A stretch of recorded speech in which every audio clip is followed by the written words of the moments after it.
Welcome to the Liberty Perspective. I'm Joe Marshall. I've been watching some shows on Rumble, other people in the medical freedom movement, um, in the subject matter that they're talking about, what they're pushing, where they're coming from. A lot of people being showcased on different shows and stuff that are from all around different parts of the medical freedom movement, and they're all bringing things to the table that, um, I think are important to the movement towards a free society, or to get back what's left of our free society that they've taken from us.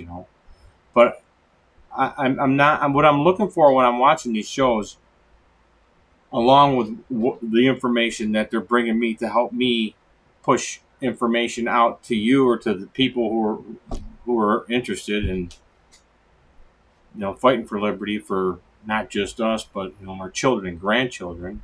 So they can live to pursue their own happiness in a free society. But I've been listening to them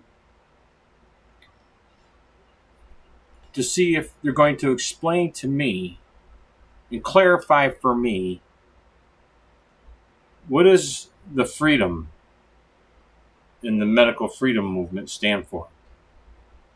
What does it look like? What is the parallel society that they keep talking about? That they mention. I hear mentioned by a multitude of these people that are in the medical freedom movement, and I've tried to talk to. I don't know. I've sent emails out to this, multiple people. I don't get any return. I'm nobody. They're not going to listen to me. But still, at the same time, I'm waiting for these academics, and it's 99.99999% academics. They won't give me the time of day to even look at my question, let alone answer it. But what is this society, this parallel society, to look like? Is it going to be a free society, or are they going to just reestablish the same old collectives, same old progressive collectivism that got us here? And that's been my whole thing since I first started this show. It's the frustration why I started the Liberty Perspective, because the academics that are out there in this quote unquote medical freedom movement, where's the freedom? What's the freedom? Human rights?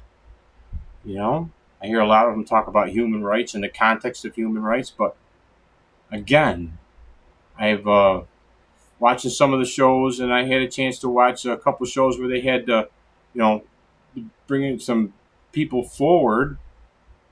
Shannon Joy had Mary Holland from the Children's Health Defense on there, and I started listening to what she was saying.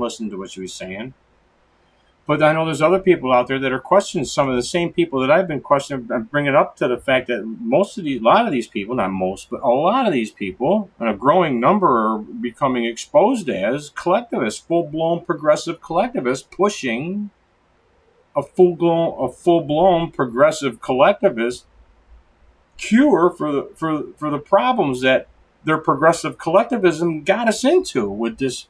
Being COVID, with the whole centrally planned, top-down, society, which collectivism is.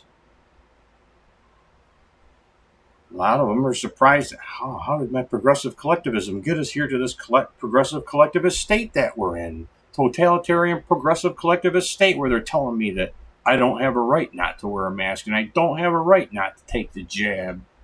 Well, in a social contract, a collectivist social contract context of human rights, no, you don't. Human rights and our individual rights and liberty, our natural individual rights and liberty of our founding, are actually diabolical opposites. They're not the same. But anyways, I got an opportunity. I saw this. I said, I'm going to put this together. So I got a little show prep for you. I have to write all this stuff down so I can go down through it. I'll never remember. I throw things at my brain all the time, and hardly any of it sticks. I don't know. I'm a child of the 70s, I guess. But anyways, I got this together. Hopefully, you can see this. I'm going to go down through it. And as I go down through some of these things, I'll expand on it a little bit, I think. And hopefully, I can clarify to you just what the danger or clarify to you from the perspective of progressives what human rights are. Not mine. In my words, I've got my words, but I'd like to show you the context of what human rights are in the context of the collectivism they come from, as per collectivists advocating it. See what I'm saying? But anyways, got this United States Constitution versus the small C Constitution of progressive collectivists, medical freedom, human rights revolution. Okay? We're in a human rights revolution. They're out there advocating all these human rights. But anyways, it's the United States Constitution versus the small C Constitution of progressive collectivists and human rights. And a lot of people don't understand how human rights are actually eroding our Constitution, how they're like an acid just eating away at what's left of our republic, our limited Constitution, which limits the powers of government. And you can't have a limited government. You can't have a limited form of government and a human rights, redistributive, human rights-based society at the same time. Can't happen. And they're undermining our republic by demanding our government become unlimited so that it can provide all these positive human rights and human liberties, And I'll show you some of this. Before getting into the preliminary clarification on a common progressive collectivist narrative of the Constitution, is that before the 14th Amendment the Bill of Rights didn't apply to the states, only to the federal government. You see that a lot when you're reading down through collectivists and how human rights just made America so much better because, the Bill of Rights didn't even pertain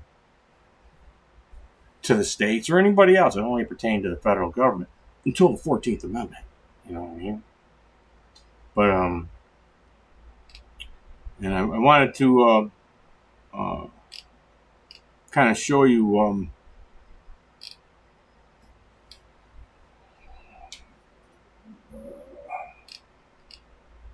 yeah. But I want to show you what these human rights are from a progressive collectivist state. And we'll get back. Sorry, I'm going back and forth. Yeah, it didn't apply to the states until the 14th Amendment, which is legally now with human rights law and shit. That's just basically case precedent, But it's bullshit, It's a just progressive narrative, just another narrative against our. But what I wanted to show you too is that according to Article 6, okay. According to Article 6. Does this constitute? Well, it says the judges in every state shall be bound thereby anything in the Constitution or laws of any state to the contrary notwithstanding. The Constitution and the laws of the United States which shall be made in pursuance thereof, constitutionally, and all treaties made, or which shall be made, under the authority of the United States, shall be the supreme law of the land, and the judges in every state shall be bound thereby anything in the Constitution or laws of any state to the contrary notwithstanding. That line right there blows that whole freaking 14th Amendment shit right out of the water. I don't know. The senators and the representatives before mentioned and the members of the several state legislatures and all executive and judicial officers, all law enforcement is under the executive branch, right? So is the military. Both of the United States and of the several states shall be bound by oath or affirmation to support this Constitution. See what I'm saying? That there's and the members of the several state legislatures, they're all sworn to the Constitution. They all swear an oath to the Constitution. I swore an oath. As a law enforcement officer in the Department of Corrections swore an oath. As do all law enforcement officers and military. I just wanted you to see that because we're going to get into this, and you're going to see that context. And I wanted to give you that preliminary kind of little baseline before we get into it here. I got the oaths in here too. Not a lot of people are aware of the oaths, and it'll I don't know if it'll inform you a little bit on what I got coming, but it'll give you a little bit more background on it. It's got the different oaths. Again, Ben's guys, it's a .gov branch. The president's oath. I got the president's oath. Trump is saying he didn't swear an oath to support the Constitution. No, it's the president's is before he entered his office, he shall take the following oath or affirmation. I do solemnly swear or affirm that I will faithfully execute the office of President of the United States, and I will do, to the best of my ability, preserve, protect, and defend the Constitution of the United States. That's the presidential oath. There's a vice presidential oath, and here's the oath to here's the oath of the congressman to each congressman and members of the House speakers, what they swear. But I wanted to point this out. They swear an oath too. But I want to show you that I will support and defend the Constitution. I will support and defend the Constitution without any mental reservation or purpose of evasion. It says the same thing down here, without any mental reservation or purpose of evasion. So when they swear their oath, Dr. Bobbie Anne Cox has talked about this catch me if you can type policy, like Governor Hochul and a lot of these different people, and these politicians and policymakers and stuff, when they're in office. I don't care if it violates the Constitution. We'll do it anyway. We'll implement these policies, and we'll make them try and catch us if they can and prove it that we're unconstitutional. They're supposed to do this to defend and support the Constitution without any mental reservation or purpose of evasion. And that, catch me if you can, that's a violation of their oath. Just wanted to point that out there too. I've just seen that. It just kind of stuck out to me as I was going through this stuff. I thought I'd bring you that little piece of information. I don't know. Anyways, how the collectivism of human rights is legally undermining our Constitution and Republic in violation of the oath. You see what I'm saying? They've got to know. They can't not know that these human rights are caustic, that they're eating away at our Republic. Universal Human Rights and Constitutional Change. This was written in 2019, okay? I want to read down through this stuff just to give you an idea. This is a scholarship. I don't know, some college somewhere. But anyways, scholarship law. Let me see what we got here.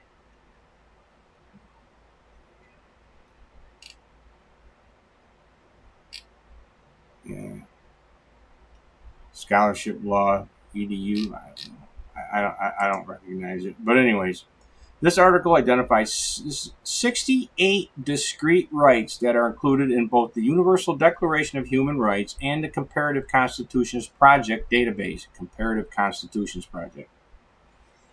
The constitutional revolution in the United States in the decades after World War II, was not merely a rights revolution.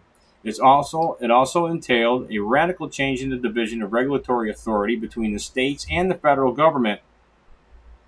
Scholarly accounts that attempt to explain the radical change in constitutional federalism as a natural development of the inner logic of American constitutionalism are unpersuasive.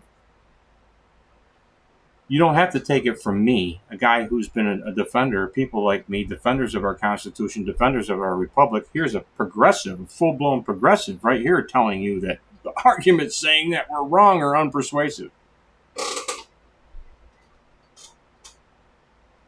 The transfer of authority over human rights from the states to the federal government represented a sharp break from one of the core premises that guide American Constitution development from its founding until the 1930s. See what I'm saying? That transfer of authority over human rights. over human rights, from the states to the federal government. The assumption that the governmental responsibility for protection of fundamental rights was vested primarily in the states, not the federal government. Like I said, right? That's that. It is impossible to quantify the relative importance of different factors that exerted causal influence over constitutional change in the United States in the period from 1948 to 1976. We claim only that the diffusion of human rights as a global political morality, okay, was one such factor, and that the influence of human rights morality was not insignificant. Okay.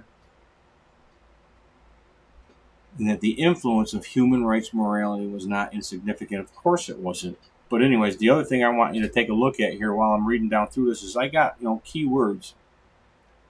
I got keywords kind of highlighted here. Morality, you see democracy in here and stuff like that. Moral. When morality shows up, human rights shows up in the conversation. I got them highlighted if you're reading down through with me. Just to bring that to your attention. Okay. Indeed, from our perspective, the Cold War, real politics story, and the human rights morality story are inextricably intertwined. The Cold War created a compelling strategic imperative for the United States to persuade Asian, African, and Latin American countries that American democracy was a better political system than Soviet communism. So you're starting to see these are words that are in a progressive context. They always refer to American democracy. They very rarely refer to a republic unless they're demeaning it in some way. Okay? They refer to us as democracy because progressives have always, in progressivism and collectivists in general, Marxists or whatever, postmoderns, collectivists, revolutionaries, they want open democracy. They want a direct democracy. They want, because the direct democracy, as our founders said and knew, they're volatile. And Marx's dictatorship of the proletariat can't really come to fruition in our republic with all its protectionary walls, that are put up to stop the spread of what Madison referred to as faction that threatens our liberty, right? But anyways, so we had to try to persuade everybody that our democracy was better than Soviet communism. To win the battle of ideas between democracy and communism, the United States had to make moral arguments that appealed to the Asian, African, and Latin American audiences whom we wanted to persuade. For those audiences, the prohibition on racial discrimination codified in the UN Charter and the Universal Declaration of Human Rights was an extremely important moral principle. And the failure of the U.S. constitutional system to conform to that moral principle, was the most glaring defect of the American democracy. It's a flat-out, full-blown accusatory, all right? This is all being laid on the premise that revolutionary, communist, anarchist doctrine, postmodern doctrine, burn it down doctrine, is the evidence for furthering this human rights revolution on our republic. You see what I'm saying? All that shit in there. The human rights, the moral principles. The important moral principle, the failure of the U.S. constitutional system to conform to the moral principle against racism.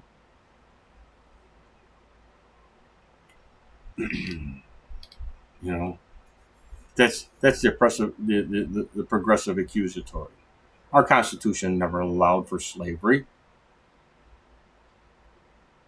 Our fundamental principles don't allow for slavery. If our Constitution allowed for slavery, there wouldn't have had to have been a civil war for the progressive Democrats of the South when they seceded from the Union to have to create one of their own that did. You see what I'm saying?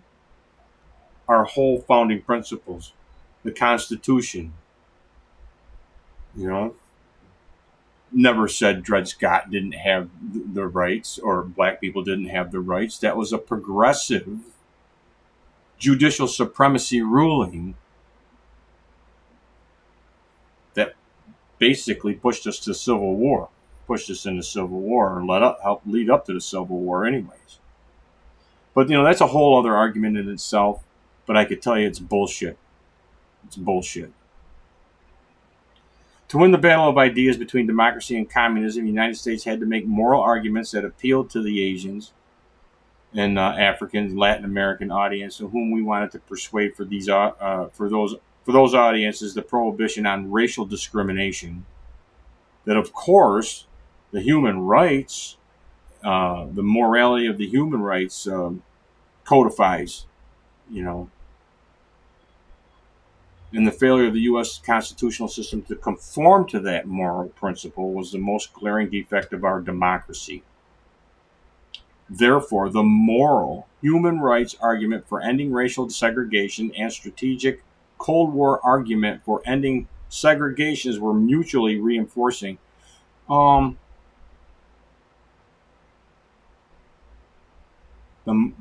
human rights argument for ending racial segregation. Racial segregation was a progressive concept. It was a progressive concept, not an American principles concept. And that's an accusatory. It's commonly called projection. This is progressives projecting the fundamental racism of collectivism onto America's founding principles. That's what that is. Again, there could be a whole other show just on that.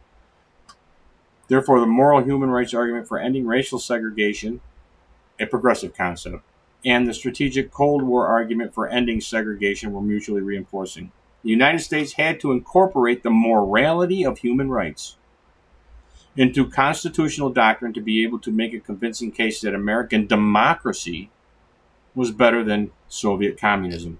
This is all just 2019, the universal human rights and constitutional change. This is how human rights they've been whittling these human rights into to undermine our Constitution. You don't think they're a threat to our Constitution? This is a human rights advocate right here telling you, yeah, because American democracy and their Constitution was so terrible.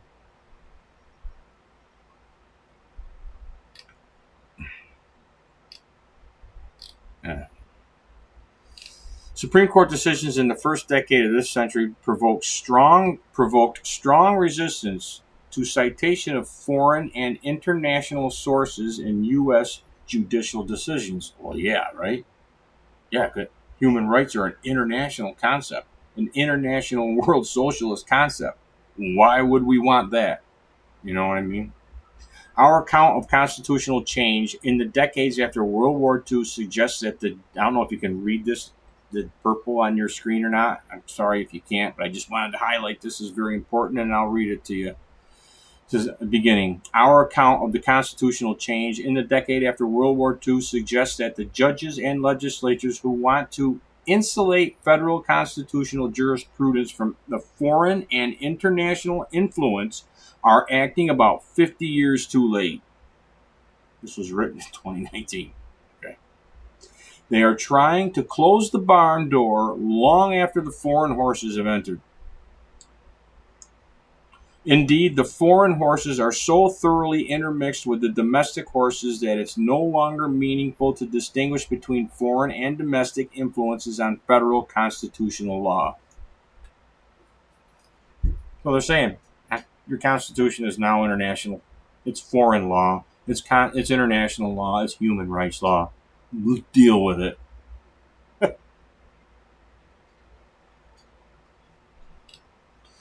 Contemporary federal laws protecting fundamental rights are the product of judicial and legislative process that incorporated global human rights norms. Contemporary federal laws protecting fundamental rights are the product of judicial and legislative processes that incorporated global human rights norms into federal constitutional and statutory law. There you go. There you go. Human rights lawyers out there, you think you're protecting the Constitution? You think you're protecting the liberties of the people and the freedoms of the people and the rights of the people? No, not so much.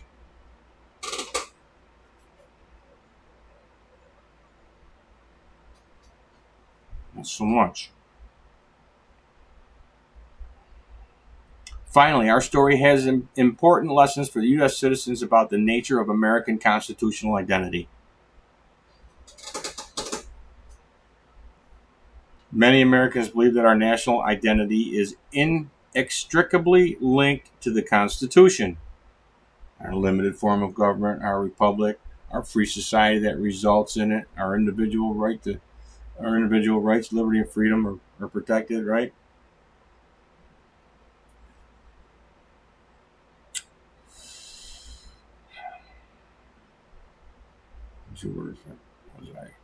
Many Americans believe that our national identity is inextricably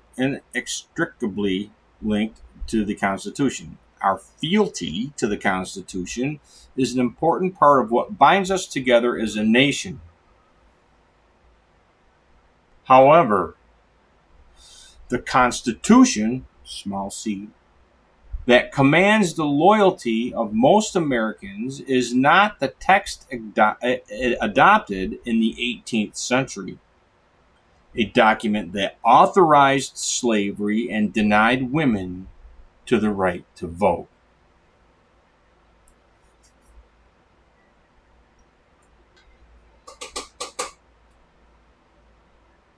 The Constitution was a step in a direction to get rid of slavery, because we wanted to separate ourselves from the king's England. The king was and when Jefferson wrote the Declaration of Independence, one of the things that he enumerated was the slavery, the chattel slavery, and the bringing of people to our country in chains. That's just hostile. That's a hostile, revolutionary, accusatory, postmodern accusatory right there, with nothing in it, but it's revolution. The Constitution that commands the loyalty of most Americans is not the text adopted in the 18th century, a document that authorized slavery and denied women the right to vote. See what I'm saying? That's bullshit. Rather, the human rights revolution in the decades after World War II, 21st century Americans embraced the modern human rights Constitution because it, unlike the 18th century Constitution, is consistent with contemporary American values.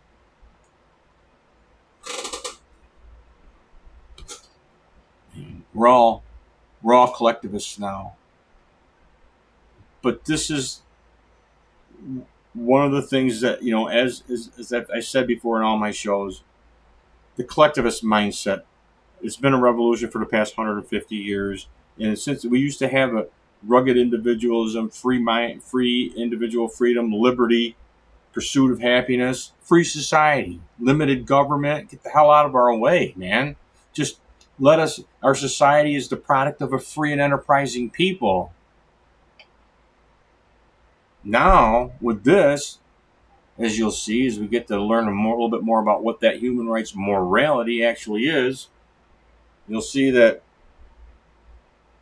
now it's more that the people and everything that they are and who we are and what we have is actually now a gift made conditionally by the state, including our very life.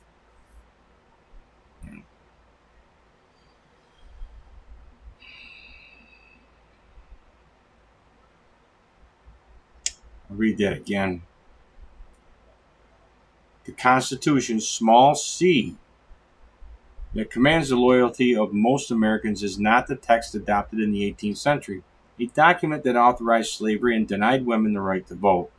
Rather, the human rights revolution in the decades after World War II, 21st century Americans embrace the modern human rights constitution because it, unlike the 18th century Constitution, capital C, is consistent with the contemporary American values. However, this article suggests that the American values that shaped modern constitutional law are not distinctively American. Okay, this is another insult to injury here. This article suggests that the American values that shaped modern constitutional human rights law are not distinctively American. To the contrary, they are the universal values expressed in the Universal Declaration of Human Rights, which have been incorporated into national constitutions throughout the world in the past several decades. Oh, the global communism of human rights is infiltrated into multiple national constitutions throughout the world. What a wonderful thing, right? Therefore, genuine fealty to the 21st century Constitution, small c, properly understood, requires Americans to embrace their identity as global citizens. For all you medical freedom people out there that are liberty movement people out there that are okay with the advancement of human rights and human rights philosophy, the progressivism behind it, that's what you're giving aid to. That's what you're working to advance, while adding to the destruction of our republic and our Constitution, and ultimately, in the end, our liberty. You know. And also, what I got on here too is I got this thing from Institute for Human Rights. Okay, Robert School. I got this. What is this? Institute for Human Rights out of New York, NYU University. Okay. The Bernstein Institute for Human Rights is a center at the NYU Law committed to challenging the legal system that excludes, marginalizes, and oppresses. We are a dynamic team of activists, students, researchers, and lawyers who envision a world where the law is rooted in human rights, not the individual rights and freedom of our founding. Just like this article that we just read right here. Just where I just went down here. You know what they're adding to. The constitutional revolution, where they're literally just erasing American history, with hostile interpretations, hostile progressivism, hostile collectivism, revolutionary postmodern collectivism. They've got to squash it. Okay, another thing at this Institute for Human Rights is this team of NY team. It's called this Bernstein team here. It's just chock full of full-blown collectivists with credentials, with collectivist credentials galore. I wanted to put on there, and there's two of them that I wanted to show you. Jailhouse Lawyers Initiative. The Jailhouse Lawyers Initiative. Crazy, right? And also Human Rights Global Center for Human Rights Global Justice. Anyways, on this Human Rights Global Justice at NYU, they've got serving as a legal advisor, counsel, co-counsel for advocacy partners, clinic students work to, it's the Center for Human Rights Global Justice Clinic. Serving as a legal advisors, counsel, co-counselors, or advocacy partners, clinic students work side by side with human rights activists from around the world. And this is a human rights-based approach, okay? The clinic works in a rights-based manner that embraces critical legal empowerment aimed at shifting power to marginalized communities. Did you notice the word critical? Critical theory.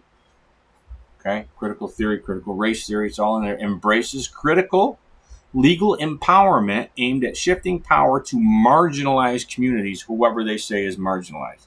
Okay, the oppressor versus oppressed context of the Communist Manifesto. There it is. Embraces anti-racist methods, critical theory. Okay, anti-racism, not anti-racism, just anti-racism, which is a postmodern anarchist, communist, freaking accusatory. Okay, just another revolutionary tactic, and views human rights practices as a means to challenge structural oppression. There's a structural, inherent, structural racism, all that other stuff. It's all same collectivist, critical theory, critical race theory, and that's what human rights are.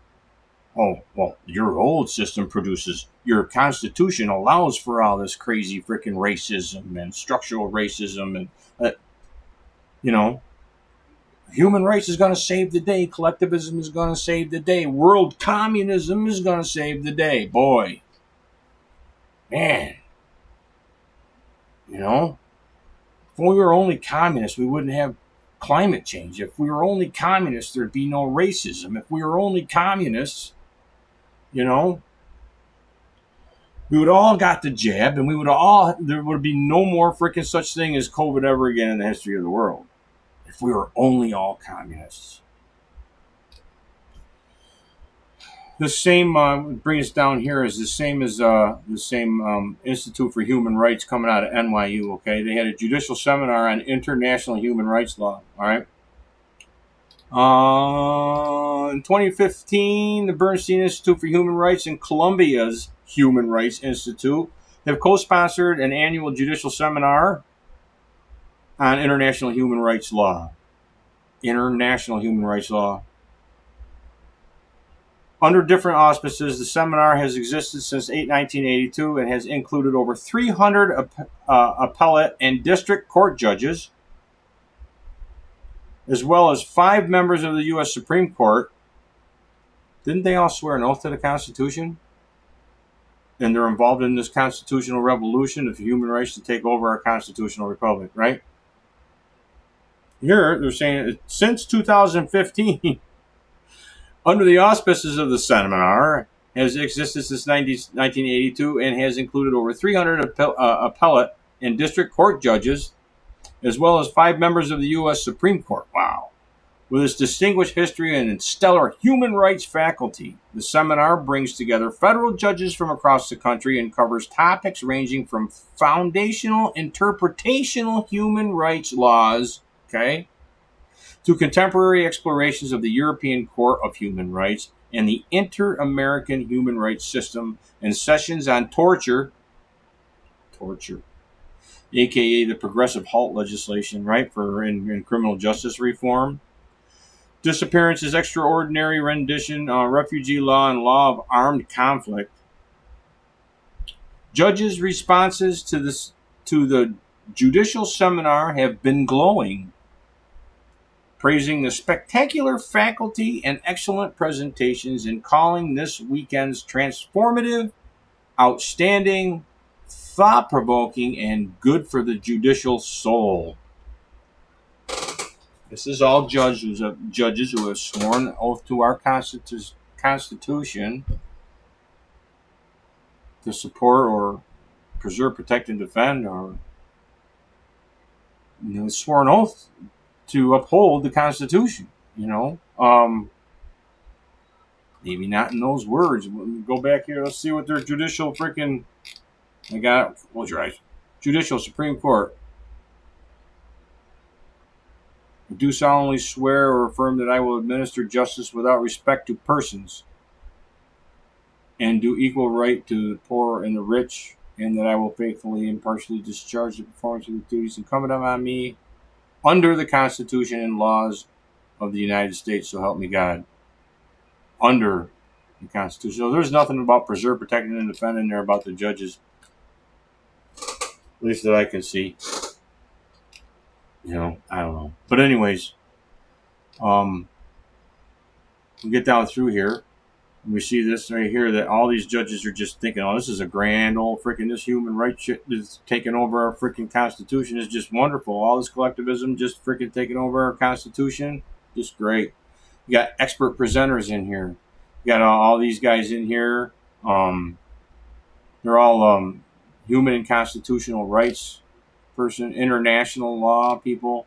Okay, NYU person. These are all NYU people. It's an NYU organization. Okay, more human rights, global justice clinic. This is that guy from the oh, and look what we have here. The coordinator, Mary Holland, research scholar and director, graduate lawyering program. Isn't she? Well, let's look down here. Who's Mary Holland? This is from the Defender, Children's Health Defense, right? Children's Health Defense puts out Mary Holland, JD, is the president and general counsel of Children's Health Defense. I just seen her on, you see her around. They just had a big meeting down there about stuff that was going on. Saw her on the Shannon Joy show. Shannon Joy, but there's some things that piqued my interest on her, and I just wanted to dig into her just to see who the hell she was, because some things that aren't jiving with me as far as she's supposed to be the medical leader in the medical freedom movement. Okay, she's calling things out here and there, but just I don't know what it is. I just wanted to look into her, and I find out she's involved in all this human rights stuff, and I just wanted to show you what human rights are. So here she is. Okay, Mary Holland, president and general counsel for Children's Health Defense. She's been writing and advocating for better vaccine laws and policy. Served on the faculty of NYU School from Law in 2002 to 2019. I saw somewhere where she was from either Harvard or Columbia too. But relatively, they got this. And she wrote a brief to the European Court of Human Rights by Mary Holland, okay, in Children's Health Defense.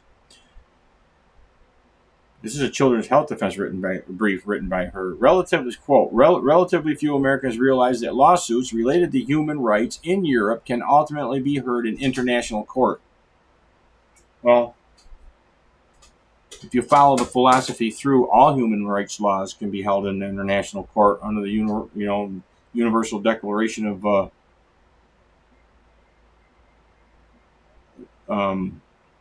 Human Rights. It says right in there in one of the articles, I can't remember which one, their people have a right to an international order in which the human rights can be, realized. So in theory, it doesn't hold just for European human rights, But anyways, thank you. So let me see.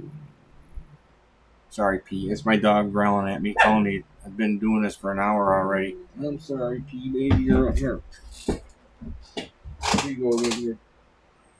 She gets sick of hearing me talk about this shit too.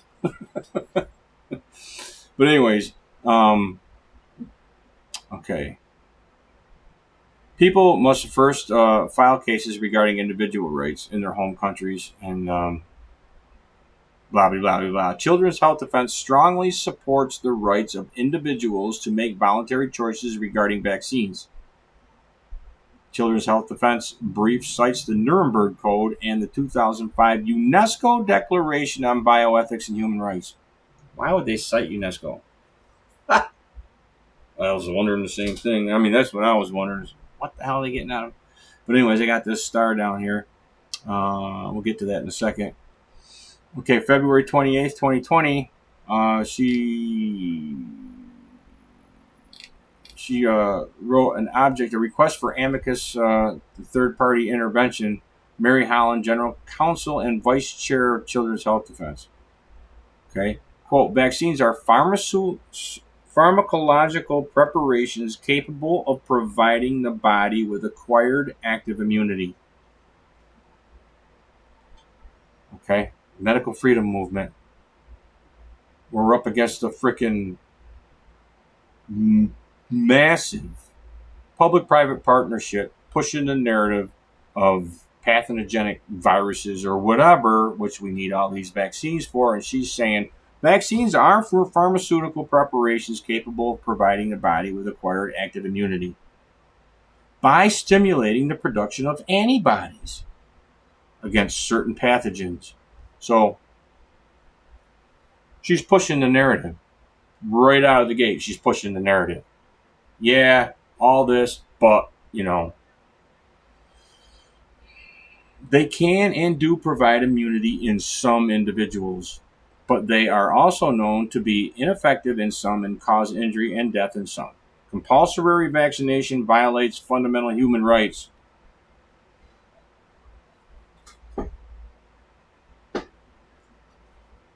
Is she familiar with the collectivism behind with the human rights? Is she familiar with the social contract theory, the collectivism and the social contract theory that says no right can be considered outside the context of the duties owed to society, and that all rights are only yours only so long as they serve the collective, as they serve the society at large, and that if the sovereign or the prince says that you should die, you should die. It's Rousseau, social contract right there. But anyways, vaccines are pharmaceutical preparations capable of providing the body with acquired active immunity. They can and do provide immunity in some individuals. Pushing the narrative, man. Pushing the narrative. Okay, this case involves the rights and health of individuals, families, and public. I want you to note that in blue. Individuals, families, and public. This is her writing this. The Grand Chamber must decide whether the Czech Republic's compulsory vaccination law, exclusively for children, complies with the European Charter of Human Rights. Czech law, like similar laws in other countries, what's going on here? In other countries, affects the right to life, the right to informed consent, the right to freedom of religion and conscience, the right to bodily autonomy, the right to education, parental rights, and the right to equal protection and the right to due process. Thus, what appears on its face to be a simple balancing test between the individual and society is in fact extremely complex. Yeah, it's made even more complex by the collectivism. Actually, it's made pretty simple by the collectivism, because the balance between the individual and society and the collectivism that the human rights comes from, it simply says those individual rights are collective rights, and they're only yours to the point that they benefit society at large. As soon as it benefits society, that if it's been deemed by the planners that you need to get the jab, you need to get the jab, and you don't have a social contract. You have a social contract responsibility to get the jab. You don't have a human right to not wear a mask if that's what's been deemed by the planners. That's what's best for the collective, for you to wear the mask. You don't have an individual collective right to not wear a mask if it's been deemed what's best for the collective. Same goes for the jab. Same goes for anything else.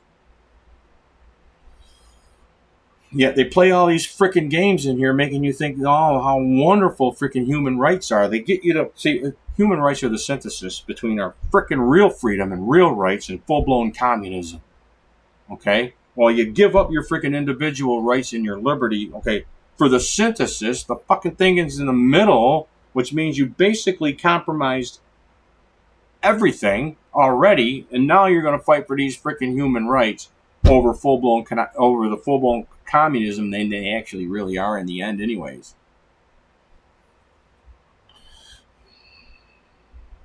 This case involves the rights and health of individuals, families, and the public.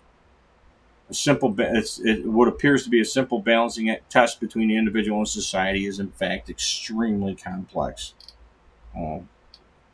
Convoluted is more like it. Convoluted would be a better word for that. But anyways, to make voluntary choices regarding vaccines, the Children's Health Defense Brief cites the Nuremberg Code and the 2005 UNESCO Declaration of Bioethics and Human Rights. And this is I bring it down here. This is that bioethics and human rights. I'll read you a couple quotes for it. Remember, I'm pulling out some words in here: principles, ethics, values, social transformation, bioethics. I'm pulling out different things in here and color coding them so that you can pick them out. Okay, recognizing that this declaration is to be understood in a manner. This is what she cited. This is what Mary Holland cited. Okay, up here. All right, here as representative of Children's Health Defense. Recognizing that this declaration is to be understood in a manner consistent with domestic and international law in conformity with human rights. In conformity with human rights. Have you ever read the Universal Declaration of Human Rights?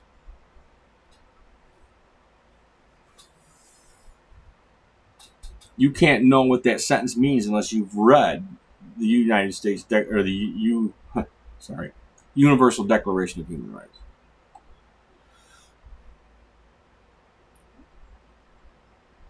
Law. Recognizing that this declaration is to be understood in a manner consistent with domestic and international law in conformity with human rights law. Recalling that the Constitution of UNESCO, adopted on 16 November 1945, considering UNESCO's role in identifying universal principles based on shared ethical values to guide scientific and technological development and social transformation in order to identify emerging challenges in science and technology, taking into account the responsibility of the present generation towards future generations, and that questions of bioethics, which necessarily have an international dimension, should be treated as a whole. All of them should be treated as a whole. Nothing, no part of the context should be considered without the whole of the context. Drawing on principles already stated in the Universal Declaration on Human Genome and Human Rights and the International Declaration on Human Genetic Data, and taking account not only of the current scientific context but also of future developments. Okay? This is what she was referring to here. That she cited, aware that human beings are an integral part of the biosphere with an important role in protecting one another and other forms of life, in particular animals. Okay, where have we heard that before? That's your collectivist One Health approach. Okay, she's literally citing that she's drinking the Kool-Aid on the One Health approach right there. Okay. Recognizing that based on the freedom of science and research, scientific and technological developments have been and can be of great benefit to humankind in increasing inter alia. Don't know what that is. Life expectancy and improving the quality of life, and emphasizing that such developments should always seek to promote the welfare of individuals, families, groups, or communities, and humankind as a whole. That's right out of her Mary Holland, individuals, families, and public, literally almost verbatim, right out of that thing that she cited. So she's showing she's drinking the Kool-Aid on this stuff. Promote the welfare of individual, family, groups, and communities, and humankind as a whole in the recognition of the dignity of the human person. The Constitution doesn't protect people, it protects persons. Remember, personhood. And universal respect for and observance of human rights and fundamental freedoms. Again, you don't know what this human rights, observance of human rights is unless you've read the Universal Declaration of Human Rights. I did a show on the difference between human rights and our natural, endowed by our Creator, individual rights and liberty. And you should really watch that. I go down through it. I show it through collectivist doctrine on how it's different. So if you want to look into this more, I go into how they're actually different even in more detail on that show. You can look it up on the Liberty Perspective, home site on Rumble. It'll show all my shows on that. You can find it right there. Okay, it says also recognizing that decisions regarding ethical issues in medicine, life sciences, and associated technologies may have an impact on individuals, families, groups, or communities and humankind as a whole. And make sure my mute button wasn't muted. Sucked for me, not for you. But anyways, also Article 26, international and complementary of the principles. This declaration is to be understood as a whole. Okay, common and collectivism. Okay, and the principles are to be understood as complementary and interrelated. Each principle is to be considered in the context of the other principles.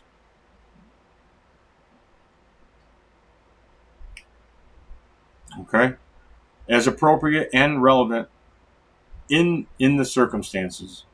Article 27, limitations on the applications of principles. If the application of the principles of this declaration is to be limited, it should be by law, including laws in the interest of public safety, for the investigation, detection, and prosecution of criminal offenses, and for the protection of public health. So what's a public health law? You see what I'm saying?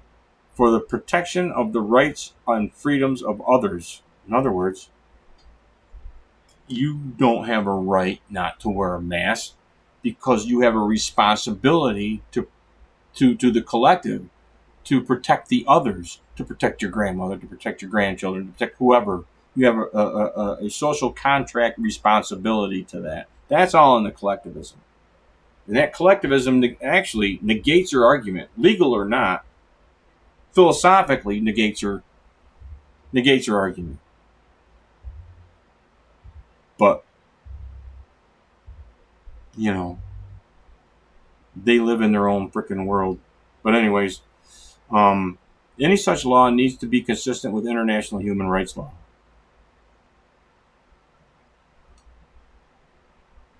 Any such law needs to be consistent with human rights law. In other words, if you're going to pass a law,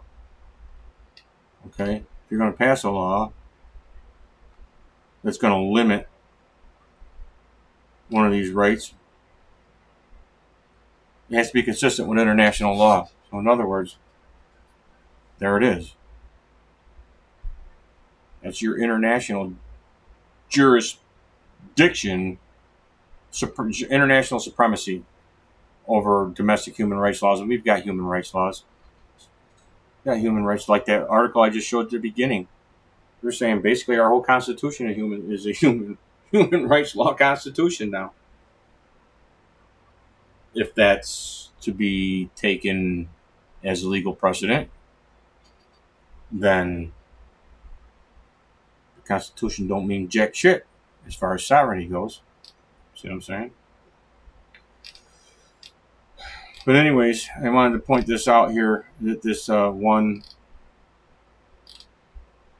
individuals, family, groups, communities, humankind as a whole, individuals, families, groups, community, and humankind as a whole. She literally quotes right out of this thing. And let me see, what else does she say here. Considering UNESCO's role in identifying universal principles based on shared ethical values. And I just wanted to make the point that, like centrally planned Malthusian evolutionary scientific world humanism, population control, and eugenics, also of note per UNESCO's collectivist purpose and philosophy. Okay? Or philosophy and purpose, I can always get them mixed up.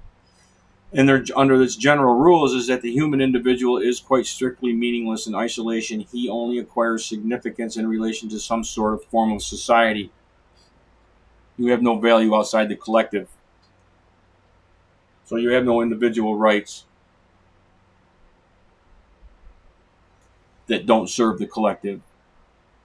And that's how you obtain any value in the collectivism of human rights. Okay, and then the other thing that she points to here, taking into account not only the current scientific context but also future developments. All these things all refer back to the United Nations Universal Declaration of Human Rights. And I wanted to show you and point out a couple things in the Declaration of Human Rights. This is just a couple things. Okay, Article 3, everyone has the right to life, liberty, and security of person. You have a right to life, liberty, security of person. Okay. I broke them all down in here because each one of these things, security means it has a meaning. The right to life, that's a collective right to life, a collective liberty, as you'll see when Rousseau referred to as a moral liberty. Okay, and security. Security is the social contract.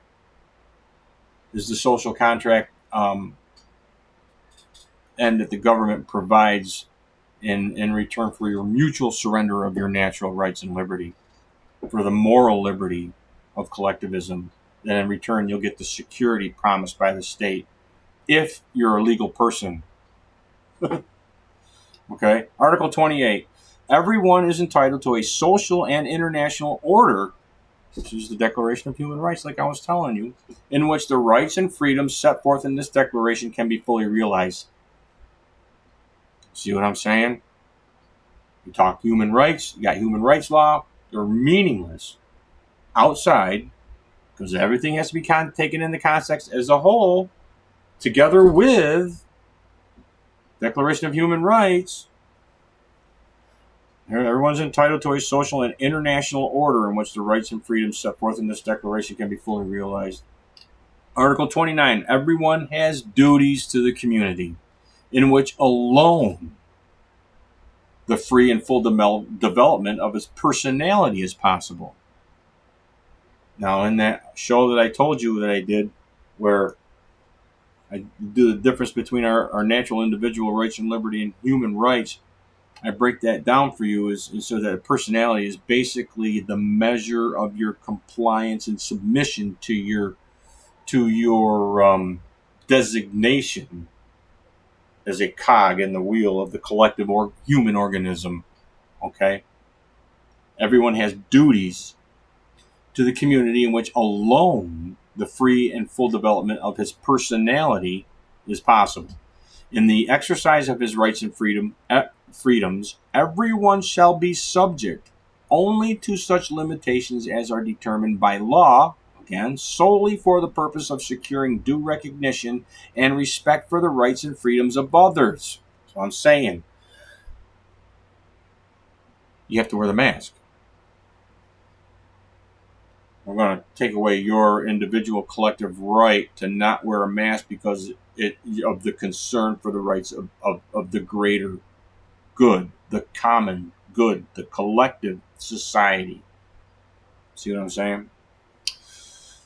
In the exercise of his rights and freedoms, everyone shall have his and her, I would imagine.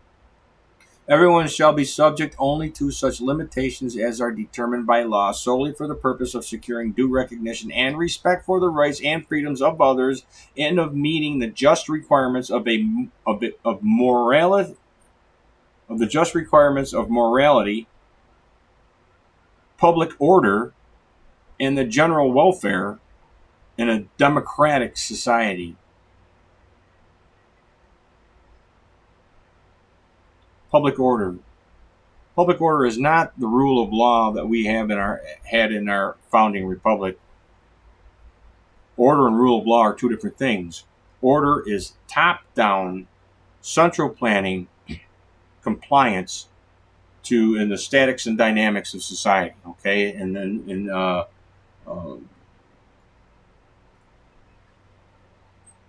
you just conform. Okay. In the spontaneous consent. But the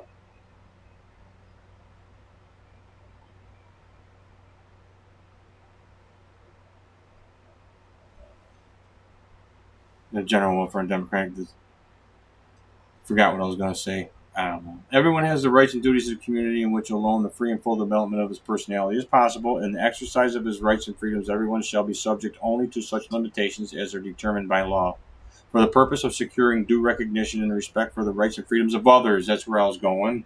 The mask, the jab. You know, that's where you lose. That's where you lose it right there. They're telling you that you ain't got a leg to stand on. Legally, maybe, but philosophically, those laws are worthless in the realm of collectivism, collectivist philosophy. These rights and freedoms may in no case be exercised contrary to the collectivist, globalist, world communist purposes and principles of the United Nations. I put that in there. But it really says the rights and freedoms may in no case be exercised contrary to the purposes and principles of the United Nations. So they cannot be contrary to the, like I said, collectivist, globalist, world communist purposes of the United Nations. Words have meaning in collectivism, and that psychologically play off and or manipulate our biases into the acceptance of progressive narratives. Example: take the word moral. We've seen that several times. I've kind of sectioned it out a bunch of times. This is just, for instance, for one word, moral. What does it mean to you? What does the word moral or morality mean to you? Do you think it means the same thing? Is it the same moral or morality that they're talking? I mean, I don't know. But when I ask people what's morality or what's moral to you, it's good. The difference between good and bad. It's the upholding of maybe, do unto others type thing. It'd be a good person, do the right thing. Maybe in a Christian or Judeo-Christian sense, or any religious sense, you try to be a moral person according to the Ten Commandments or whatever. You know what I mean?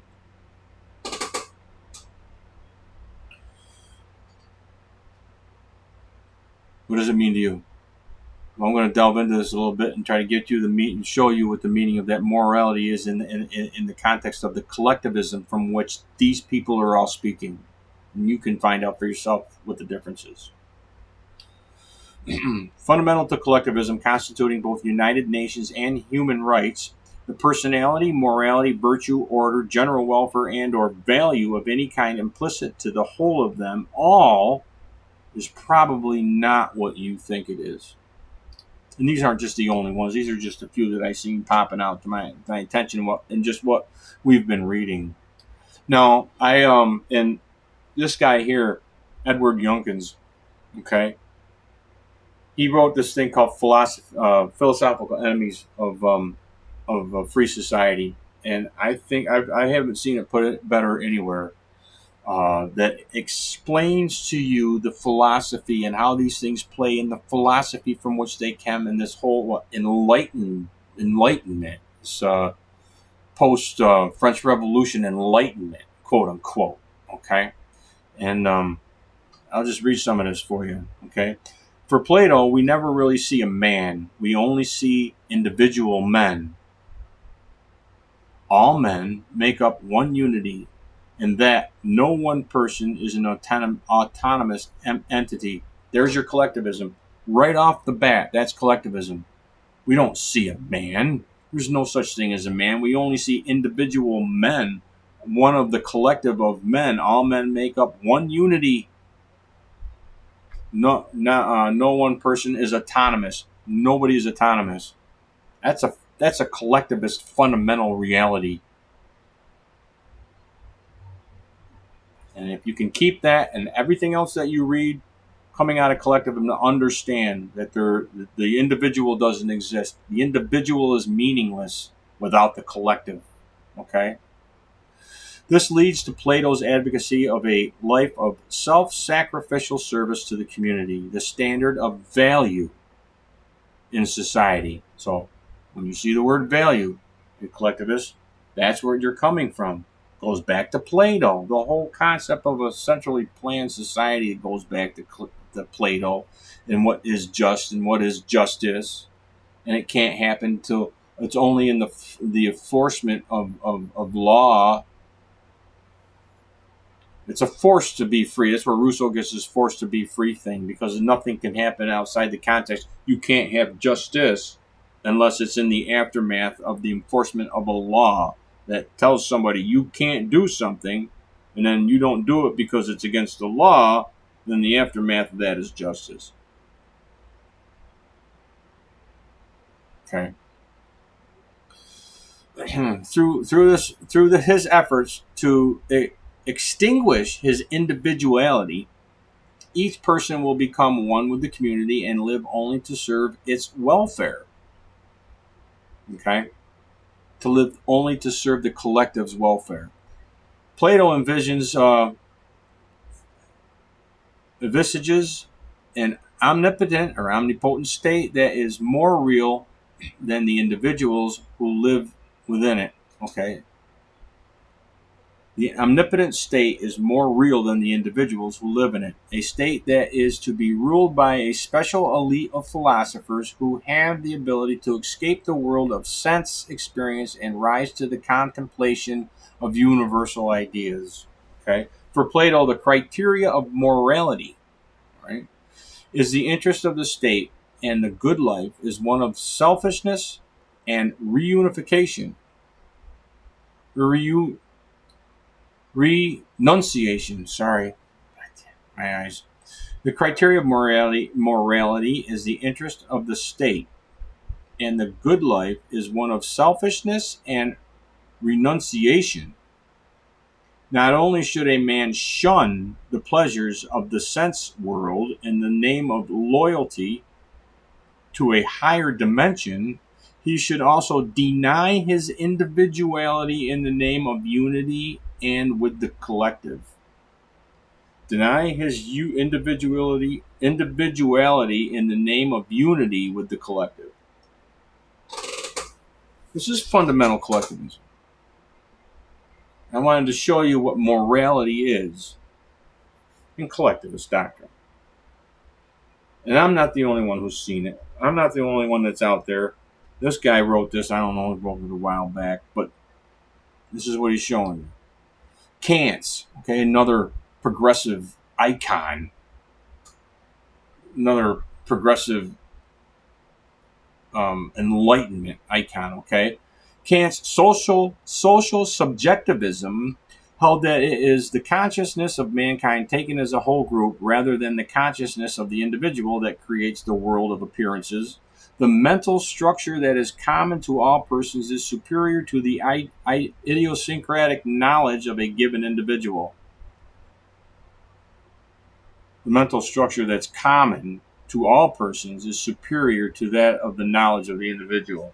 With respect to moral judgments, Kant maintains that each individual man feels or intuits a sense of oughtness or duty. Okay? Duty. Since the objective, absolute, eternal moral order of being in which man ought to conform is beyond the world of appearances, reason is incapable of determining what is moral or immoral. Okay? Each man maintains that each individual man feels an instinctive sense of duty, and since the objective and the moral thing to do is that a man ought to conform ought to conform, and you can't reason, and your individual's reason is incapable of determining what is moral or immoral. The individual can't determine what is moral or immoral. Can't, because the collective overrides it. Remember, you don't have any meaning. You don't even get any meaning. You're worthless without the collective. The collective is the only thing that gives you meaning, okay, or value. A man should act solely for duty's sake, even though the actions conflicts with his inclinations and desires. Because of man's selfishness, depravity, and weakness, he needs a principle to enable him to go beyond his self-will and thereby obey a will that is universally valid.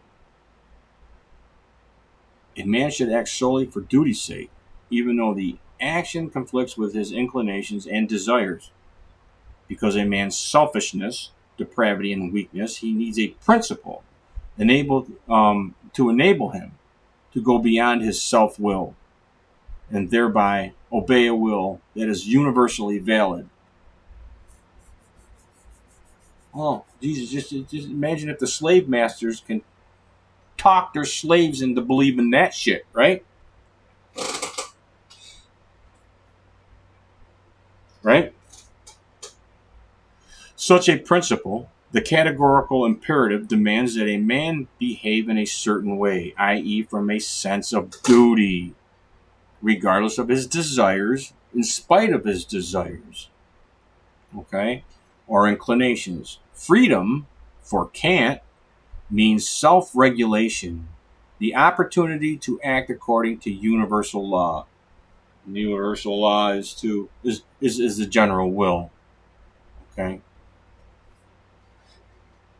A man should act solely for, universal law, general law. In order to accommodate duty, Kant had to deny the idea of happiness. Selfless, and lifelong obedience to duty without any expectation of reward is required for moral virtue. Okay? Obedience and duty without any expectation of reward is required for moral virtue. Moral action is an end in itself rather than a means to an end. A man cannot be certain that no portion of desire is subconsciously motivating him. The closest man can get to the Kantian morality is when his desires conflict with his duty and he acts contrary to his desires. The closest a man can get to contrarian morality is when his desires conflict with his duty. Oh, I really don't want to wear a mask, but the moral thing for me to do is to wear it anyway. I really don't want to get the jab, but the moral thing for me to do is to get it anyway. Social contract, collectivist, human rights-based morality right there. That's the collectivism that human rights comes from. Just showing you. This is collectivist doctrine here. Okay. Kant explains that self-sacrificial service to others is one man's duties. Dutiful sacrifice, giving up that which you value, i.e. your own happiness, in favor of that which you don't value, is the hallmark of a virtuous man. That's virtue. That's the duty. You have a duty to be a virtuous man in a collective. That's what you're going to do. You're going to sacrifice your will to the general will. Your own personal liberty, freedom, to the collective. If a man's reason or senses are involved in knowing an object, the object contemplated is unreal. If a man's reason, remember reason reason of the individual is just worthless there. Okay, likewise, if a man's desire, including a man's interest, is being moral, are part of the motivation for an action, the action itself is non-moral.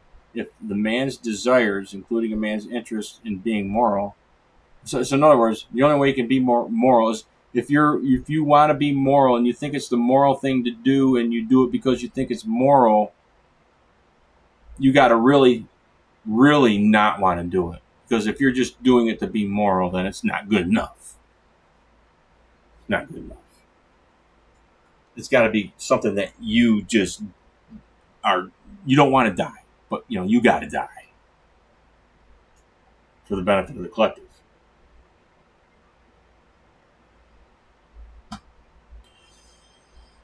Marx's dictatorship of the proletarian majority. Between the overthrow of the capitalist system and the bourgeois state, okay, and the rise of a new society in which the individual functions as a cell within a living body. Okay, this is the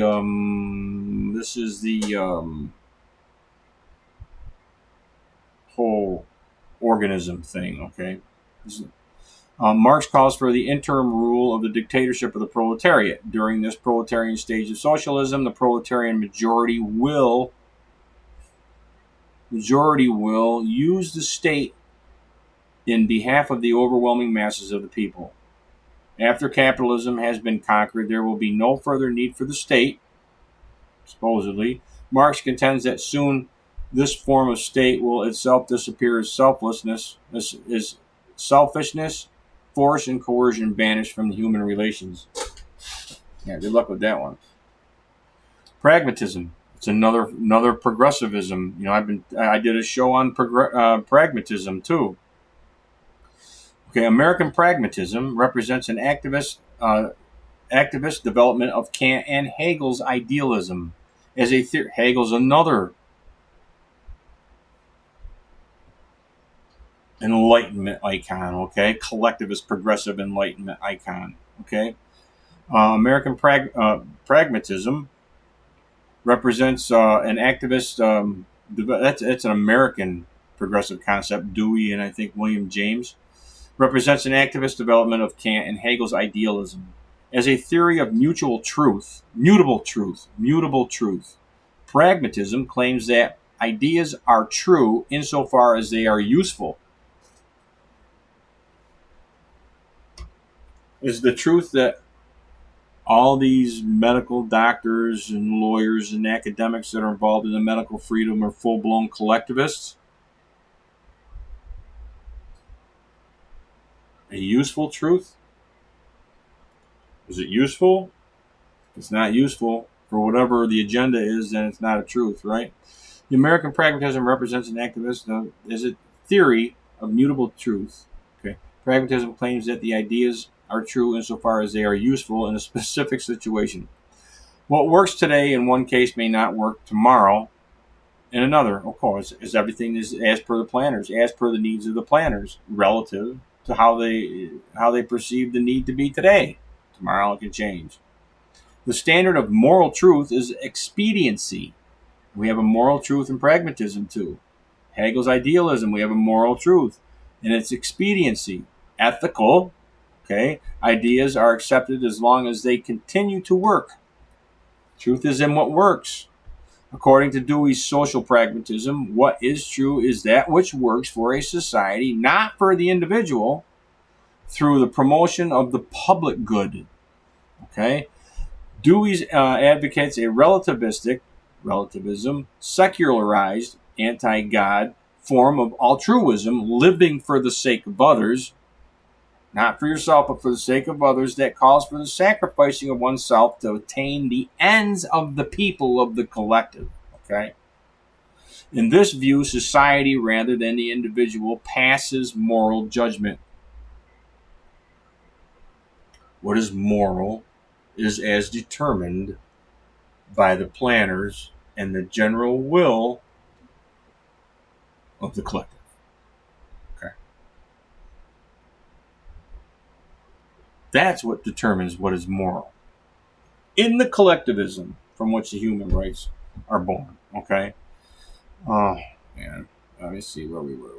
Knowledge of the world is impossible apart from actions on it. Of course, because no truth can be known apart from the actions, and any truth in what is known is only that truth which is useful for whatever you're doing. There is no reality out there. Both facts and values are products of men's interacting with an environment and shaping it to their will. Society, for Dewey, is something free men create out of... This is the pragmatism, by the way. You want to be a pragmatist? This is it.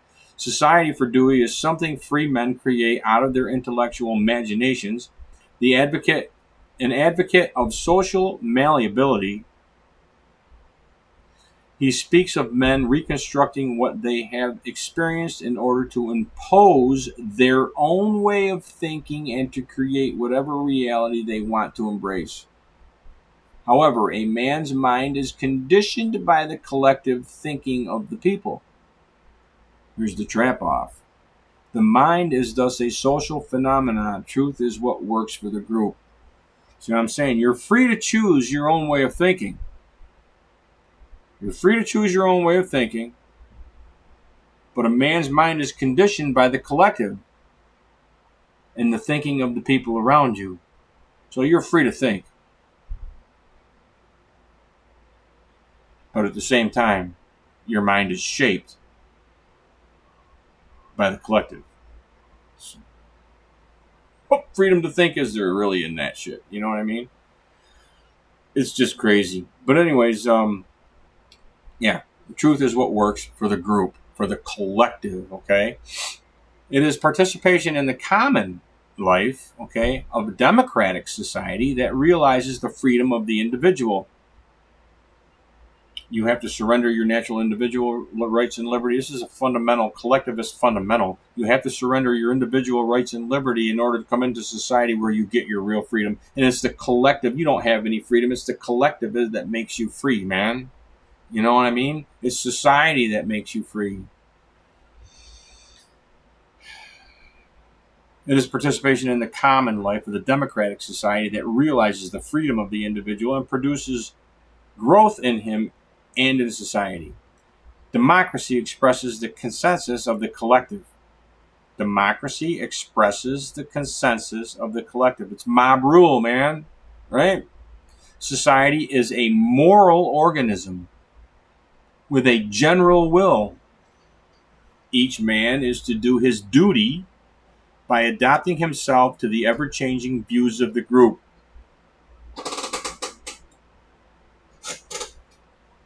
So when you're the only person in the store not wearing a mask, do you have a moral obligation to not wear that mask according to this, or to wear that mask according to the progressive general will, the morality of the morality and the collectivism? You sure as shit don't. Well, that's what it's just showing you this year. This is where they use these word moral this and moral that when they're talking about human rights, and this is the morality that they're talking about right here. You can't consider that outside the context of the collectivism from which it comes from. Can you? I mean, each man is to do his duty by adapting himself to the ever-changing views of the group. Men simply act. They usually do not and need not reflect before acting. There's your mass formation psychosis. The goal of thought is merely to reconstruct the situation in order to solve the problem. If the proposal, when implemented, resolves the issue, then the idea is pragmatically true. Truth cannot be known in advance of action. One must first act and then think. Only then can reality be determined. That's why the fucking Nazis loved this shit. That's why the fascists love this shit. Mussolini loved this shit. You know what I mean? That's it right there. Value judgments are not to be made according to value judgments are not to be made according to desires based on feelings. The test of one's desire is its congruity with the majority of other men's wishes. Again, with the collective feelings and values at the time can have no value contrary to the value as established, the truth as established, the morality as established by the collective. These, of course, can be examined and abandoned in a future situation. Value judgments are instrumental, never completed, and therefore are corrigible. In the end, it is feeling for the pragmatist that is paramount. It's feeling for the pragmatist that is paramount. And big feeling out there is that, you can't let perfect be the enemy of good, so you got to vote for Trump, man. You know what I mean? Don't let perfect be the enemy of good, vote for Trump.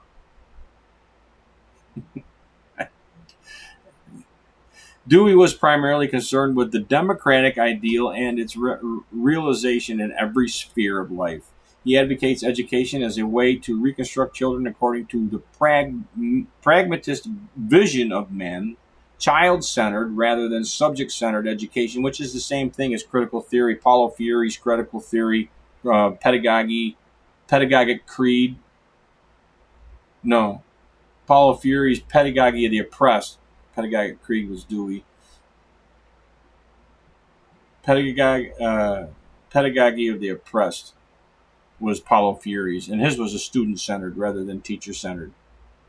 It treats the students as acting and being, therefore, focused on discrete experimental projects. Dewey dismisses as irrelevant the teaching of fundamental knowledge such as reading, writing, math, and science. Both the educator and the student are to be flexible and tentative. The purpose of a school is to foster social consciousness. That's everybody in school today. You know, the child is to be taught to transcend assimilation of truths and facts by learning to serve and adapt to others and to comply with the directives of their representatives. Collectivist training. There are generations. For generations now, we've been being trained to take our orders and just comply. Don't question. Take your orders and comply. Don't question. All these people in med schools today, they're all swearing oaths to this whole critical theory-based woke shit, right?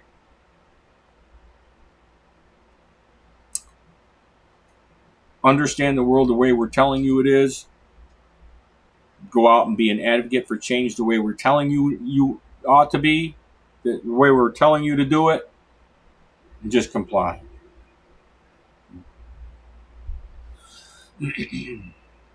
A disdain for reason and knowledge is thus combined with the practices of altruism, living for the sake of others, and collectivism. Okay, but this is this other thing. A disdain for reason and knowledge.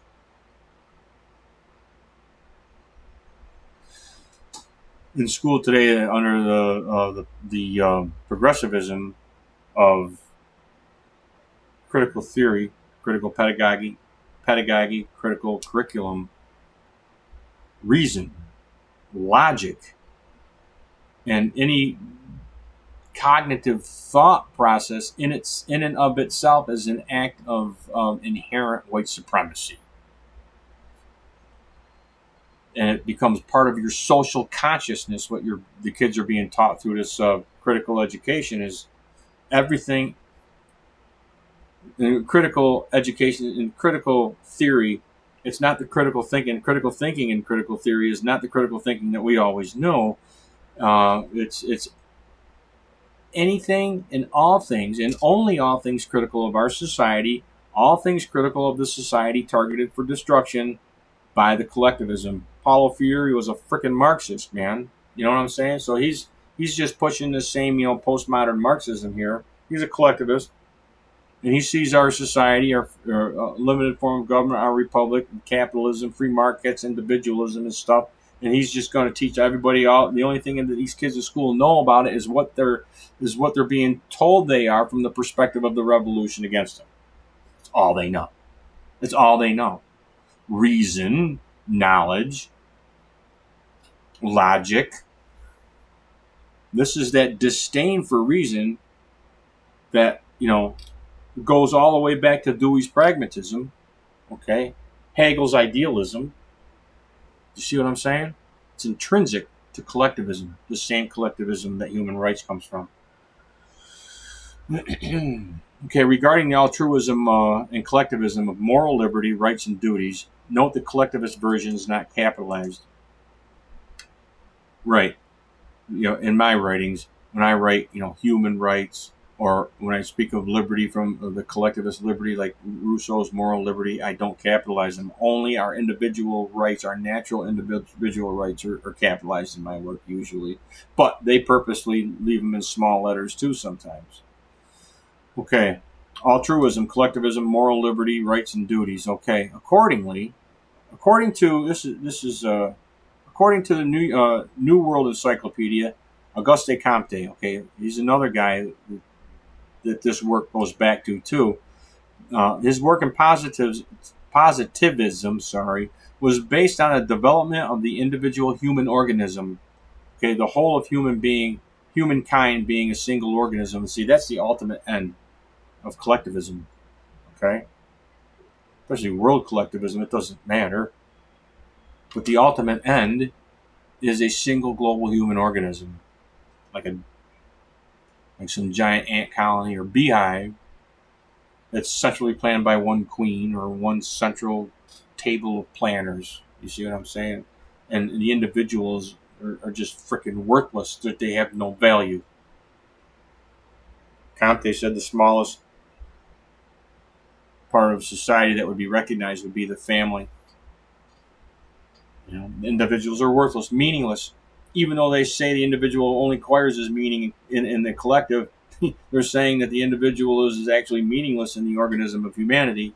No more value than a skin cell. There's no way a skin cell on the organism, the human organism, can ever be a sovereign. The only value a skin cell has is on the organ, the skin organ of which it is a part of. And the only reason why that skin has a value is because of the rest of our humanity, the rest of the human being that gives it the value. You see what I'm saying? It can't ever be a sovereign entity, and that's how they look when they speak of things as organisms, and then in the worthlessness of the individual in that. So if you follow the collectivist philosophy through, the only way you can have any value is in a collective which values you as being worthless.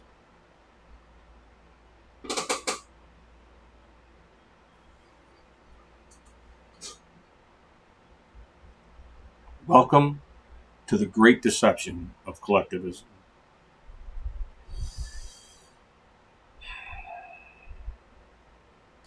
Yeah, the whole of humanity is a single organism. He also coined the term altruism, living for the sake of others. He also coined the term sociology as queen of all the sciences.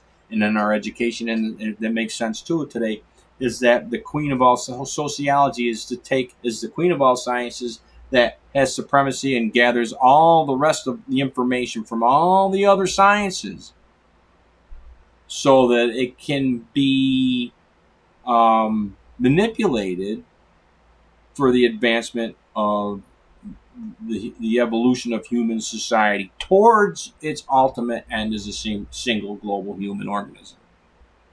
And it's the same sociology that's been being taught in school, from which the humanities are all about. That's what the humanities are, in the end. As for the forms of government society should have, Comte favored rule of knowledgeable experts, positive scientists, and philosophers, okay, whose decisions exercised through government would have to be obeyed by the people because the rulers know best. All right? This is the altruism. This is the freaking, of society. There is thus no place in his schemes for rights of individuals insofar as they are subordinate to society. There are no rights, no place in his scheme for the rights of individuals insofar as they are subordinate to society, indeed humanity as a whole, and it is therefore only in this context, which emphasizes duties, okay, that the concept of rights can and have any application. Humanity, the great being, takes the place of God and is the basis of all morality. That's your morality. And this is consistent throughout the whole of progressive, communist, collectivist, all radical postmodern collectivism, or just all progressive collectivist doctrine. It's unilateral. Okay. Per Rousseau's moral liberty. Okay, what's moral liberty? Okay, in fact, each individual as a man may have a particular will. Okay, free will. Remember, we used to talk about free will back in the day? Each man may have a particular will, contrary or dissimilar to the general will, which he has as a citizen. So you're obligated to have as a citizen. You are obligated to have a general will. You're part of the general will. Your will is the same as the collective. Now, if you get a will contrary to that, okay, you may have a particular will contrary to your general will. The general will of the collective. His particular interest may speak to him quite differently from the common interest. His absolute and natural independent existence may make him look upon what he owes to the common cause as a gratuitous contribution. Do you think wearing a mask is a gratuitous contribution? Taking the jab a gratuitous contribution? See what I'm saying? The social contract theory was all part of the applied psychology, psychological manipulation, nudge tactics, motivational interviewing skills, choice architecture shit that they were using on everybody to get the jab. That social contract theory guilt you into doing it. That's where it comes from, right there. That's it, man. You know, that's it right there. Yeah. His absolute and natural independent existence may make him look upon what he owes to the common cause as a gratuitous contribution. And regarding the moral person, remember moral person sacrifice, which constitutes the state as a persona ficta, okay, because not a man he may wish to enjoy the rights of a citizenship without being ready to fulfill the duties. You want to have the rights of citizenship without fulfilling your duties as a subject? The continuance of such an injustice could not but prove the undoing of the body politic. He's telling you right there. That's Rousseau. In order then that the social compact may not be an empty formula, this is Rousseau again still, it tactically includes the undertaking which alone can give force to the rest, that whoever refuses to obey the general will shall be compelled to do so by the whole body. This means nothing less than he will be forced to be free. That's your moral freedom. That's your moral liberty, when you're forced to be free as per the general will, as per the collective truth and morality.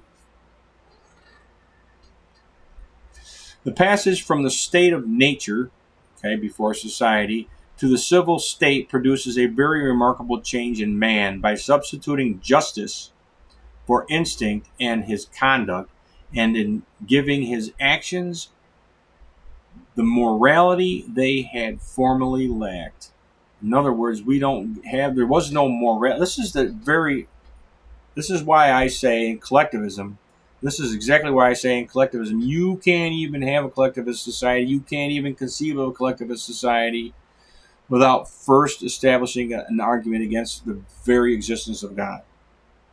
And this is why. The passage from the state of nature, where before society, this is kind of a Lockean thing too. We're all God's creation, you know. We're all the same Creator. There was the Ten Commandments. There was a right and wrong. There was a moral. There was an immoral. There was a right thing to do. There was just and injustice. Okay? But they're saying here that none of that happens until you come into society. It's impossible. It's because it's society that establishes all these things. In order that you say that the passage from the state of nature to the civil state produces a very remarkable change in man by substituting justice for instinct in his conduct.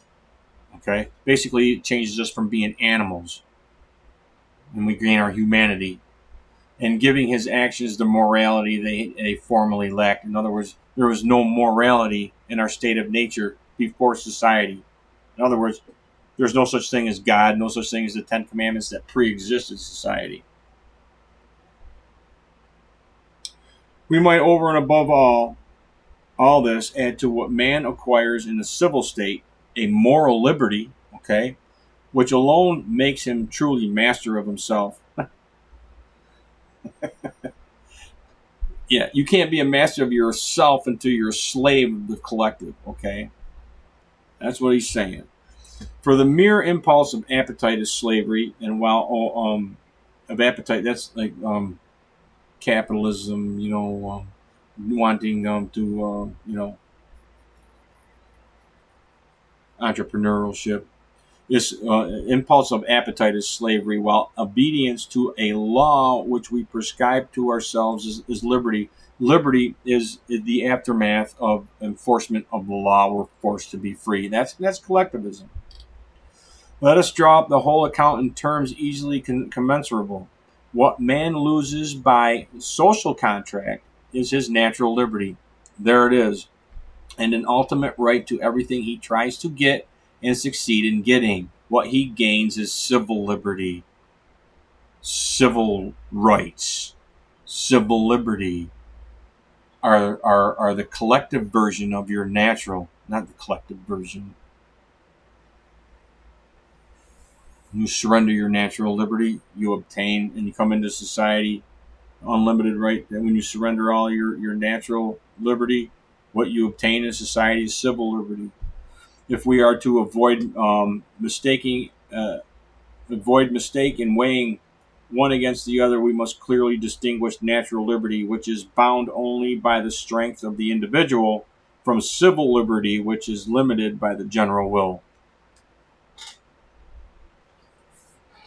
And you can't have a society of free and enterprising people, which is what our society was supposed to be, was founded as. We weren't slaves to the sovereign. We weren't slaves to the collective. We didn't make a collectivist society. Our founders didn't.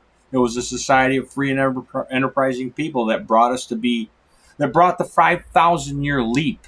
You know what I'm saying? But here, this is the collectivist version of that history. The social treaty aims for the preservation of the contracting party. He who wills the end also wills the means, and the means must also involve some risk and even some losses. Someone who is willing to save his life at others' expense should also be ready to give it up for their sake.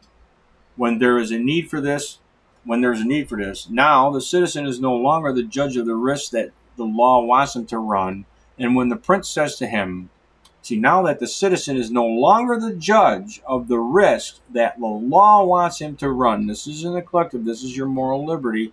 The citizen is no longer the judge of the risks that the law wants him to run. You don't want to risk taking the jab? You know what I mean?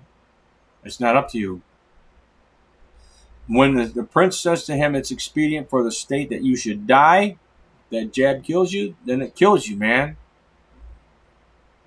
It's what's best for the collective. The prince says to him, it's expedient for the state that you should die, he ought to die. Why? Because his life is no longer merely a natural good endowed by our Creator, but as a gift made conditionally by the state. Collectivism 101, it's conditional on his always meeting the state's demands, and is only on that condition, states or collectives demand it, and it's only on that condition that he has been living in security up to the present. There's your security. That's the social contract that the government's supposed to give you, the collective's supposed to give you when you surrender all your real freedom and liberty, right? Anyways, a little context. Morality, value, virtue coming from the social contract aspect of human rights.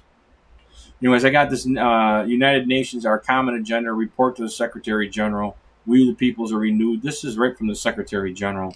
I want to give you an idea, a little bit more into the human rights thing here, a little bit in their words, so that you can see what they're saying, what human rights advocates and human rights and collectivist advocates are saying, what these things are in their own words. COVID-19 has brought new urgency to the choice before us. Against the backdrop of a heightened sense of unfairness and a rise in populism and inward-looking nationalist agendas that peddle simplistic fixes, pseudo-solutions, and conspiracy theories. So you got a little thing going in here between global communism and nationalism. All the same collectivism. But it's that bullshit back and forth here, okay? We urgently need a renewed social contract anchored in the comprehensive approach to human rights. We urgently need a renewed social contract anchored in the comprehensive approach to human rights. Drawing, what are they? What's it going to be? Drawing on the consultations of our common agenda, I see three foundations for a renewed social contract fit for the 21st century. Again, this is coming from the United Nations Secretary General. Report from the Secretary General.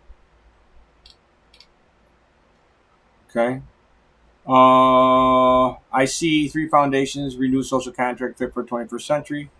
A, trust. B, inclusion. Oh, there's your inclusivity.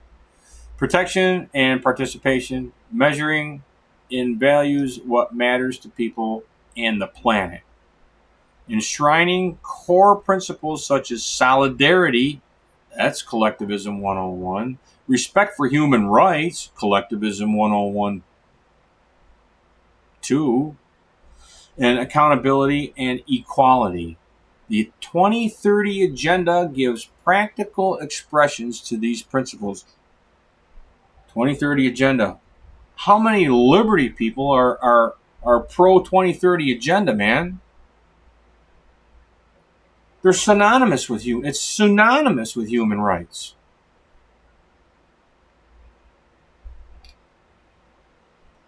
The globalism of 2030 is synonymous with human rights. And you got human rights advocates in the medical freedom movement. What's the freedom? What's that freedom look like? Just saying.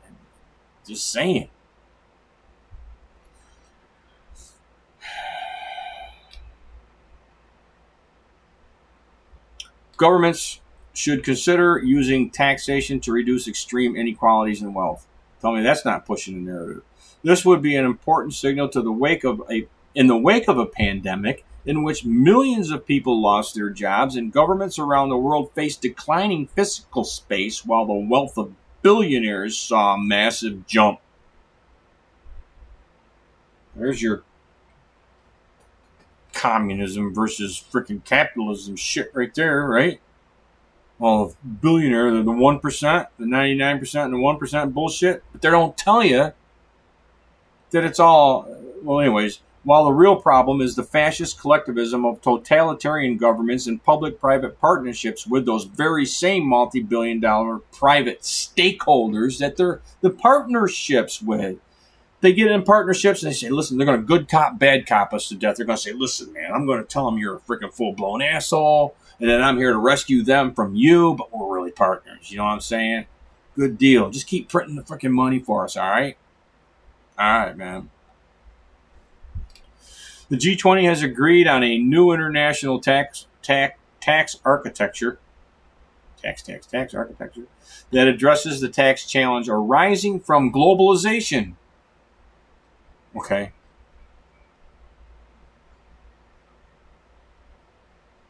To address the challenges arising from globalization. Well, globalization in collectivist doctrine, as I've gone over before, globalism is world communism, world socialism, the globalist new world order, great reset, whatever the hell you want to call it, okay?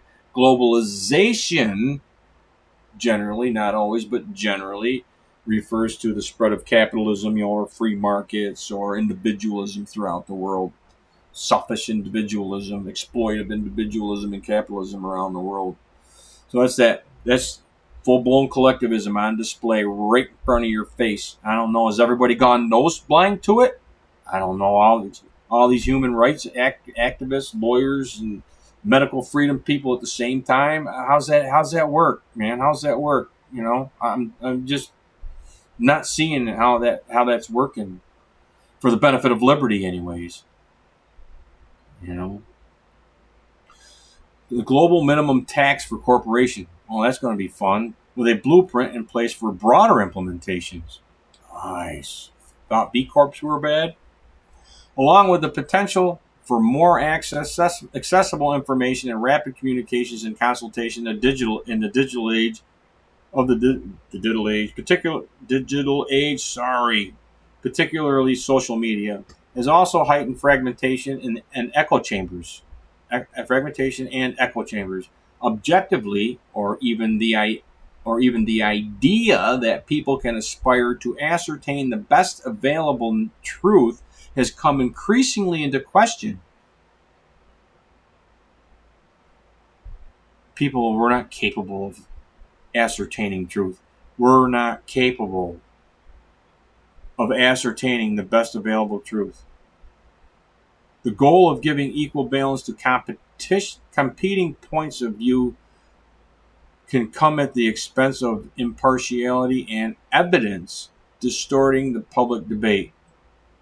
The ability to cause large-scale disinformation and undermine scientifically established facts is an existential risk to humanity. There's your call right there for a centralized truth, centralized science. We can't have all these people out there with all this. Like Obama said, there's too much information out there, right? There's just too much information. While vigorously defending the right and freedom to freedom and expression everywhere, we must equally encourage societies to develop a common, empirically backed consensus on the public good of facts. On the public good of facts, we need a Bureau of Facts and Truth. I think there is a Department of Truth somewhere. England, maybe? Yeah. But it's in science and knowledge. For example, through representation of science commissions in decision making. Isn't that what technocrats? Isn't that technocracy? Technocratic fascism or whatever. A global code of conduct that promotes integrity in public information could be explored together with states, media outlets, and regulatory bodies, facilitated by the United Nations. Boy, that's just a whole bunch of brand new public-private partnerships coming up right there, too.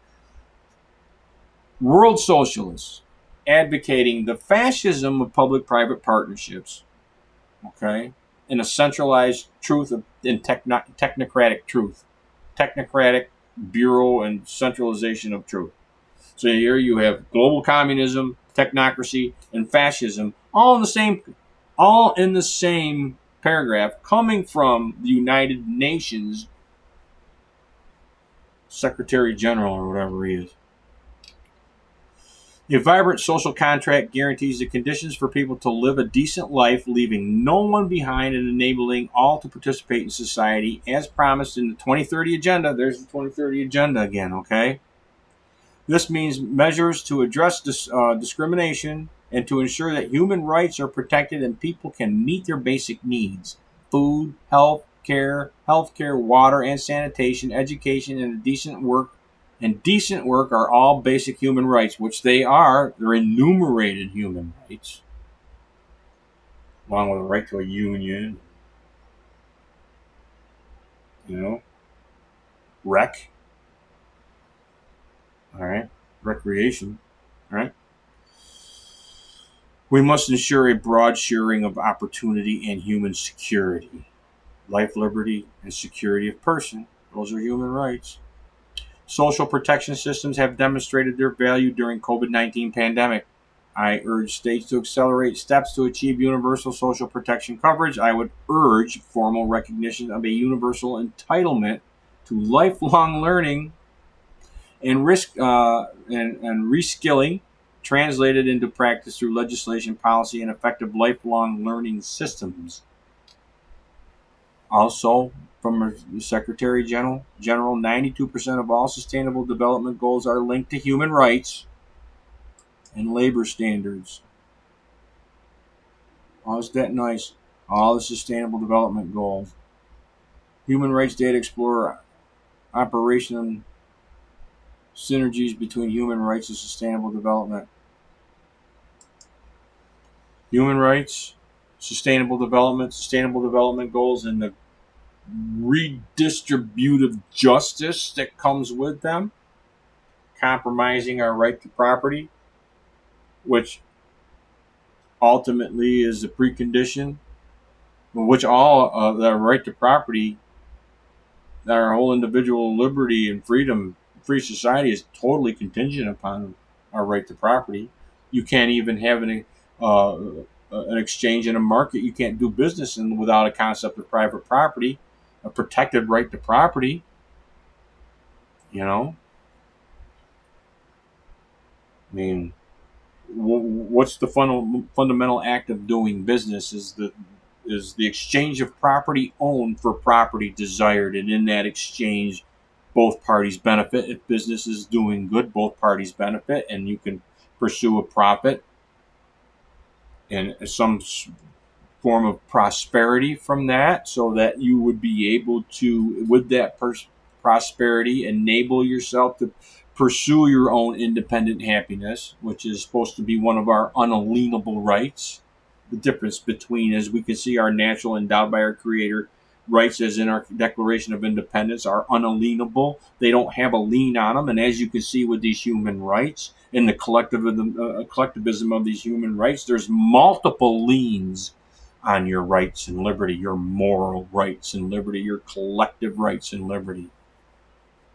Big difference. See what I'm saying? 92% of all sustainable development goals are linked to human rights. You can't have human rights without being linked to the sustainable development goals, Agenda 2030, and all these freaking solar panels that are all feeding like 4 companies that own everything, that own all the companies that are doing it, right? Public-private partnerships, the mega deal freaking funding they're getting. I don't know. It's crazy. Towards a social contract for tomorrow. I got this thing in here too. It's at NYU University, same one that Mary Holland was just involved with and coming out of and participating in her human rights thing and writing human rights thing about earlier. COVID-19 pandemic is yet another reminder that the national action can have international ramifications. And they go down through here and they're giving a bunch of different reasons why what should be in our new social contract. Also being duties oriented more. Here's a good one. The governments recognize that lockdowns and mandatory quarantines were a breach of some aspects of social contract, but tilted the balance of power back towards the citizens by providing material support and grants and subsidies. So in other words, you sold your any social contract obligations that the state had towards protect any freedoms or liberties from you. Yeah, it tilted the power back to you by the grants, and so the lockdowns were nothing compared to the grants and the freaking subsidies that you got, right? That further indebted us to the freaking extorters and supreme extorters at the central banks, right? Climate change also implicates the question of the general will identified by Rousseau. Okay, the public is divided. Anyways, can there be a coordinated collective action if some people don't understand the problem at all, and if many don't believe that there is a problem to begin with? In other words, if you're divergent, you know what I mean? If you're a denier, what do we do with the deniers? Privatization changes the social dynamic back because it eliminates the obligations for the state to provide certain goods. Privatization eliminates the obligations for the state to provide certain goods, as well as the individual's obligation to reciprocate. They're pissed. We need a new social contract. It's privatization. This privatization that they're talking about here, that they're referring to, isn't private free market capitalism. Well, they don't like that either, and they actually blame free market capitalism for the doings of their own public-private partnership stakeholder, private businesses, corporations. That privatization changes the social dynamic because it eliminates the obligation for the state to provide certain goods, as well as the individual's obligation. Yeah, with privatization, man, well, even if it was the free market, either way, you're no longer obligated to have the duties and reciprocate your to the collective, perform your duties. There's the rise of the anti-vaccination movement to the rise. There's research from the United States, for example, that connects the rise of the anti-vaccination movement to the rise of gated communities as the idea of public health as a public good undermines neoliberal idea of individual choice that underpins the rise of these communities. Neoliberal. Another synthesis that they put out there is free market capitalism and free market individualism, but leftists hate it. I mean, they always talk about how much they despise the individualism, rugged individualism, and free market principles of neoliberalism, when actually neoliberalism itself is a cave. As I went over in, I think, the collectivism of nationalism, populism and nationalism. Check that out. I go into that in some detail there. And also Matthias Desmet's, at the end of Matthias Desmet's, the collectivism of Matthias Desmet's Psychology of Totalitarianism. Yeah, and leading the loneliness epidemic that's making all governments around the world push for the social change in order to remedy the loneliness. Yeah, epidemic. That's crazy shit. More collectivism in the medical freedom movement. Right there. Check that out, man. You want to get into that a little bit more, but let me see. Where are we? A crucial pillar of existing within organized society is that the collective will of society is more important than the individual will of the ruler. It's right there. Or even individuals who live within that society. Meanwhile, the moral obligations of the leader or of the state don't just stop at providing public goods, but extend into doing it fairly and inclusively.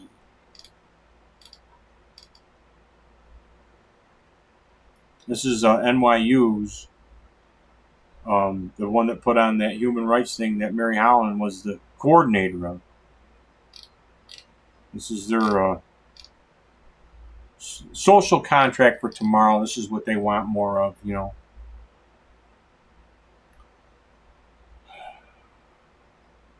social contract of the future also links beyond the present to consider the welfare of the future generations, as well as the custodial relationship between individuals and the natural environment. Efforts at a Green New Deal represent practical efforts in this regard. Do I need to say any more? Do we need to show you any more? The collectivism that this stuff comes out of, human rights. But anyways, like I said at the beginning of the scene, the medical freedom movement has got a lot of people fighting him. It's crazy. I still haven't seen, it still hasn't been answered to me. What is the freedom in the medical freedom movement look like? What is it? What is that free society, this parallel society going to look like? Then you got all these advocates, these human rights advocates. I was watching another guy too out there. This guy, his name's Jonathan Cooey. He's out there calling it like he's seeing it. I mean, love him, hate him, whatever, man. He's calling it like he sees it. And I've been watching him, and I don't know. Ironically, I first heard of this guy. I write this down so that I don't forget it. I'm not reading what somebody else is telling me to read. But anyways, ironically, I first heard of this guy in the comment section of Sasha Ladipova's Substack. I checked him out, and I'm not in agreement with everything that he's in agreement with everything on everybody that he's calling out. Although I do find a lot of the guys that he's calling out are the same people, some of the same people that I pointed out, and in their collectivism, their progressive collectivism. These guys, a lot of these guys they're not championing our republic. They're not championing our Constitution. They're our limited form of government, like Malhotra for one. And I did a whole show on that, deciphering the collectivism in the medical freedom movement. If you want to take a look at that, because I think you'll see a lot of the same guys that Cooey's calling out. Not everybody, but a lot of the same people. My investigation is different than it. He's coming from the biology of things. He's calling it out based on the biology of things. And I don't know. I'm not a biologist, man. But I'm calling. I'm not calling anybody out. I'm trying to throw a lifeline to people. If the medical freedom movement is sincere in wanting to fight for medical freedom and a free society, and I'm throwing you a lifeline, man. You're going down the wrong frickin' road. You're going down the collectivist road to the point where you want to do it on the basis of human rights, and all you're going to do is hit the reset button, man, and it's going to reset the same collectivism that got us here, and we're going to wind up right back here again. Collectivism can't cure collectivism. Only our natural individual rights and liberty of our founding can do that. But and to bring this full circle and close this out, and this guy, Jonathan Cooey, I mean, there's probably people going to get mad that I even bring his name up, but listen, he's calling it like he sees it. And you don't have to people don't have to like each other. You just got to get along. You got to work, but you got to be able to work together. If we're all still striving for that, we're still striving for that actual medical freedom, or actual truth in science, actual truth to find out. Okay, whatever the truth is, you know what I mean. You can't have people out there controlling narratives, which everybody everywhere knows has been happening. But anyways, just to go over what I've got on, I just want to touch on. I don't want to go into to Mr. Cooey too much here, but I'm not in agreement with everybody he's calling out based on what I know. You know what I'm saying? However, controversy aside, Cooey is definitely making some really good points that, from a liberty perspective, should at least be taken into consideration. Especially if his biology is right. I can't critique his biology, but from a biological standpoint, he's asking a couple crucial questions, simple questions that, just like the no virus people, they're asking questions. Okay, the narrative controllers, they don't want them to go there. But answer some questions. Show me the virus, man. I haven't seen the virus. Show me the virus. We know that all these people are dying. Okay. Well, yeah, the vaccine's bad, but you still got some of these people calling the vaccines bad. They're pushing the narrative that this virus out there, this whole pathogen freaking thing is out there, and that any one of these, the Peter Daszak freaking, the whole zootonic freaking shit's going to jump into freaking people and do a cow and give somebody freaking pink eye somewhere, so we're going to have to lock the country down again. They're pushing that narrative. Oh, the vaccine's bad. That's killing people. But the narrative that vaccines are good is still out there. As a matter of fact, Mary Holland is saying in her thing, first thing she admitted to us, push that narrative. Vaccines are good. They're helping people, right? From all these pathogens. But if his biology is right, not only regarding the biology in question, but the pathogenic pandemic narratives being pushed by a number of members of the so-called medical freedom movement. I'm not trying to tear the medical freedom movement down either. I mean, I'm not. I wanted, like I said, it's a lifeline. My objective is liberty. From a liberty perspective, anybody who's pushing collectivism, anybody who's pushing a narrative that's destructive of collectivism, anybody who's advocating centralized narratives hostile to liberty, freedom, and truth is a threat to that liberty. And I'm not going to give it a pass. I'm not going to give it a pass. That's why I established the show, to call these, to put this out there so that maybe those people in the medical freedom movement, these academics, I don't know if they'll ever take it into consideration, but I can sleep better at night if I put it out there. It's available for them, for everybody and anybody to at least take into consideration, including Cooey.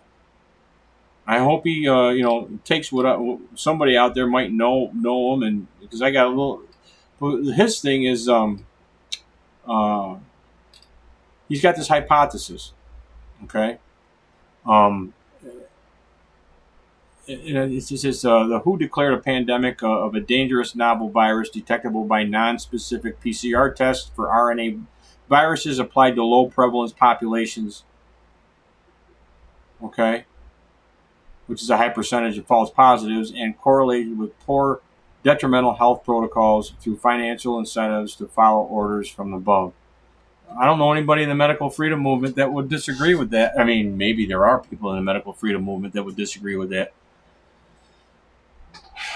But this whole this pandemic, dangerous novel virus detectable by a non-specific PCR test.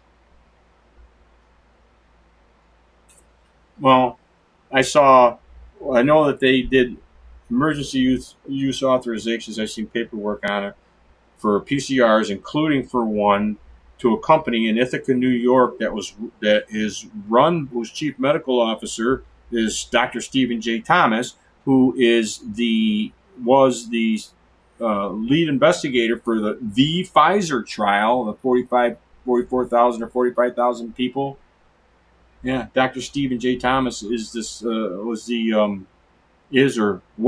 was the chief medical officer for the company that made the PCR test that got a emergency use authorization, I think, in April of 2020. Specifically, supposedly only tested for SARS-CoV-2.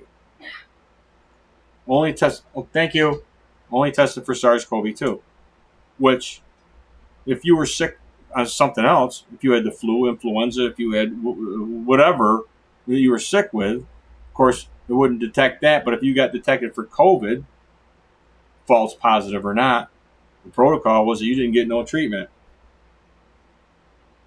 If you got detected for COVID, but the tests were only testing for COVID. They didn't even test for nothing else. You know what I mean? At least at first, And this whole low prevalence populations. I mean, I did a thing. I submitted part of the paper I submitted to the county legislator here 2 years ago, summer before last. Okay. There's such a thing as called what they refer to as a false positive paradox. And that low prevalence, how are they establishing the prevalence? You had all these antigen tests and everything. How do they establish the prevalence on it? With a PCR? And this question that he's asking about the background, well, what's the normal? If you've got 10% of the people out there that are testing positive for whatever sequence that you're testing for, okay, what's the normal sequence? What's the normal percentage of how often this is going to show up in nature? What's the normal? If it's showing up in 10% of the people and that's normal, or if it's 10% or 1% or 2%, how do we know what the base is? That if we say, well, it's showing up in 5% of the people, and the normal background is 5% of the people, then there's nothing there.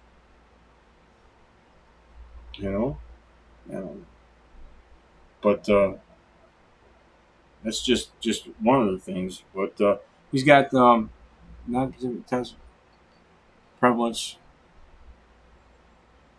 Yeah, there's even a thing on the internet where you can put different numbers in with different prevalences and stuff to see what the false positive rate is going to be. It creates false positives. It's called the false positive paradox, and it's the thing in science that everybody is basically before COVID knew about, that enabled a larger percentage of all-cause mortality, okay, to be prioritized as a national security threat composed of vaccine preventable deaths.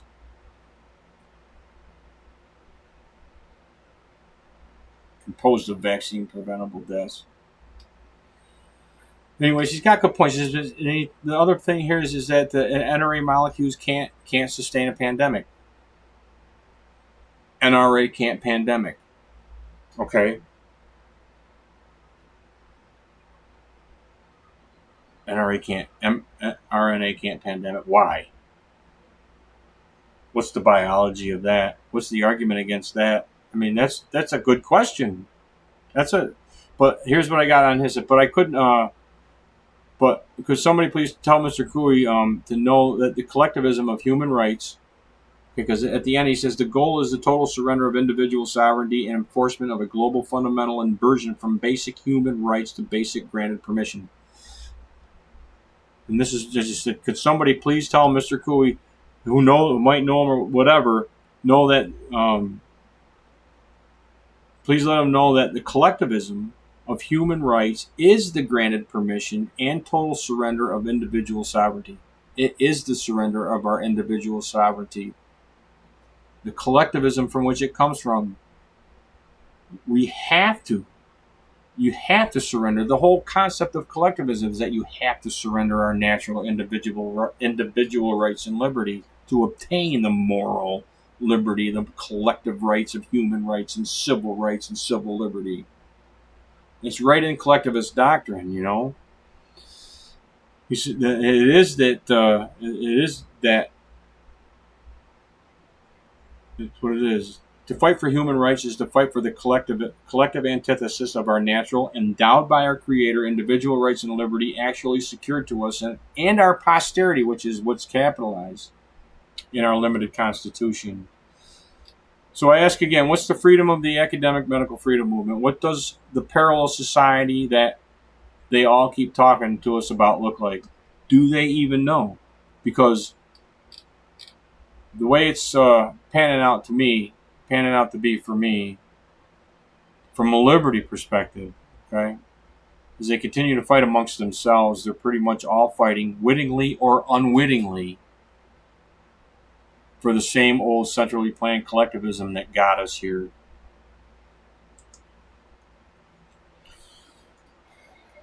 And I just wanted to show that to you. I just wanted there's people in the medical freedom movement, the collectivism that's become prominent in the medical freedom. Maybe it was always there. I'm just kind of stumbling on it, you know. I don't know. But I wanted you to be aware of these things. You can take this. It's just information. You can call me an asshole for showing you the information. It's just information, you know. For liberty, from a liberty perspective, it concerns me, you know. But with that, I thank you very much for coming by to at least give this a listen and see what's going on. I got some other things that I'm working on to bring to you, and try to keep things pertinent to current events or whatever. But that really isn't my thing, because I think learning of how the collectivist context of everything that we're viewing everything in, and the collectivism, how it's the collectivism that's a threat to, is what this whole medical freedom movement was established, at least what I thought it was established to fight against, you know. Anyways, thanks again. My name is Joe Marshall. Thanks for stopping by The Liberty Perspective. My thing is, stay awake out there. And like you said, like I showed you with these words have meaning. There's telling us words, listening to the words, understand the words from a collectivist perspective, listen to what people are saying, not just what you think they're saying, because a lot of times there's a difference. In many cases, there is a difference. And in collectivist doctrine, most times there's a difference. Until next time, thank you.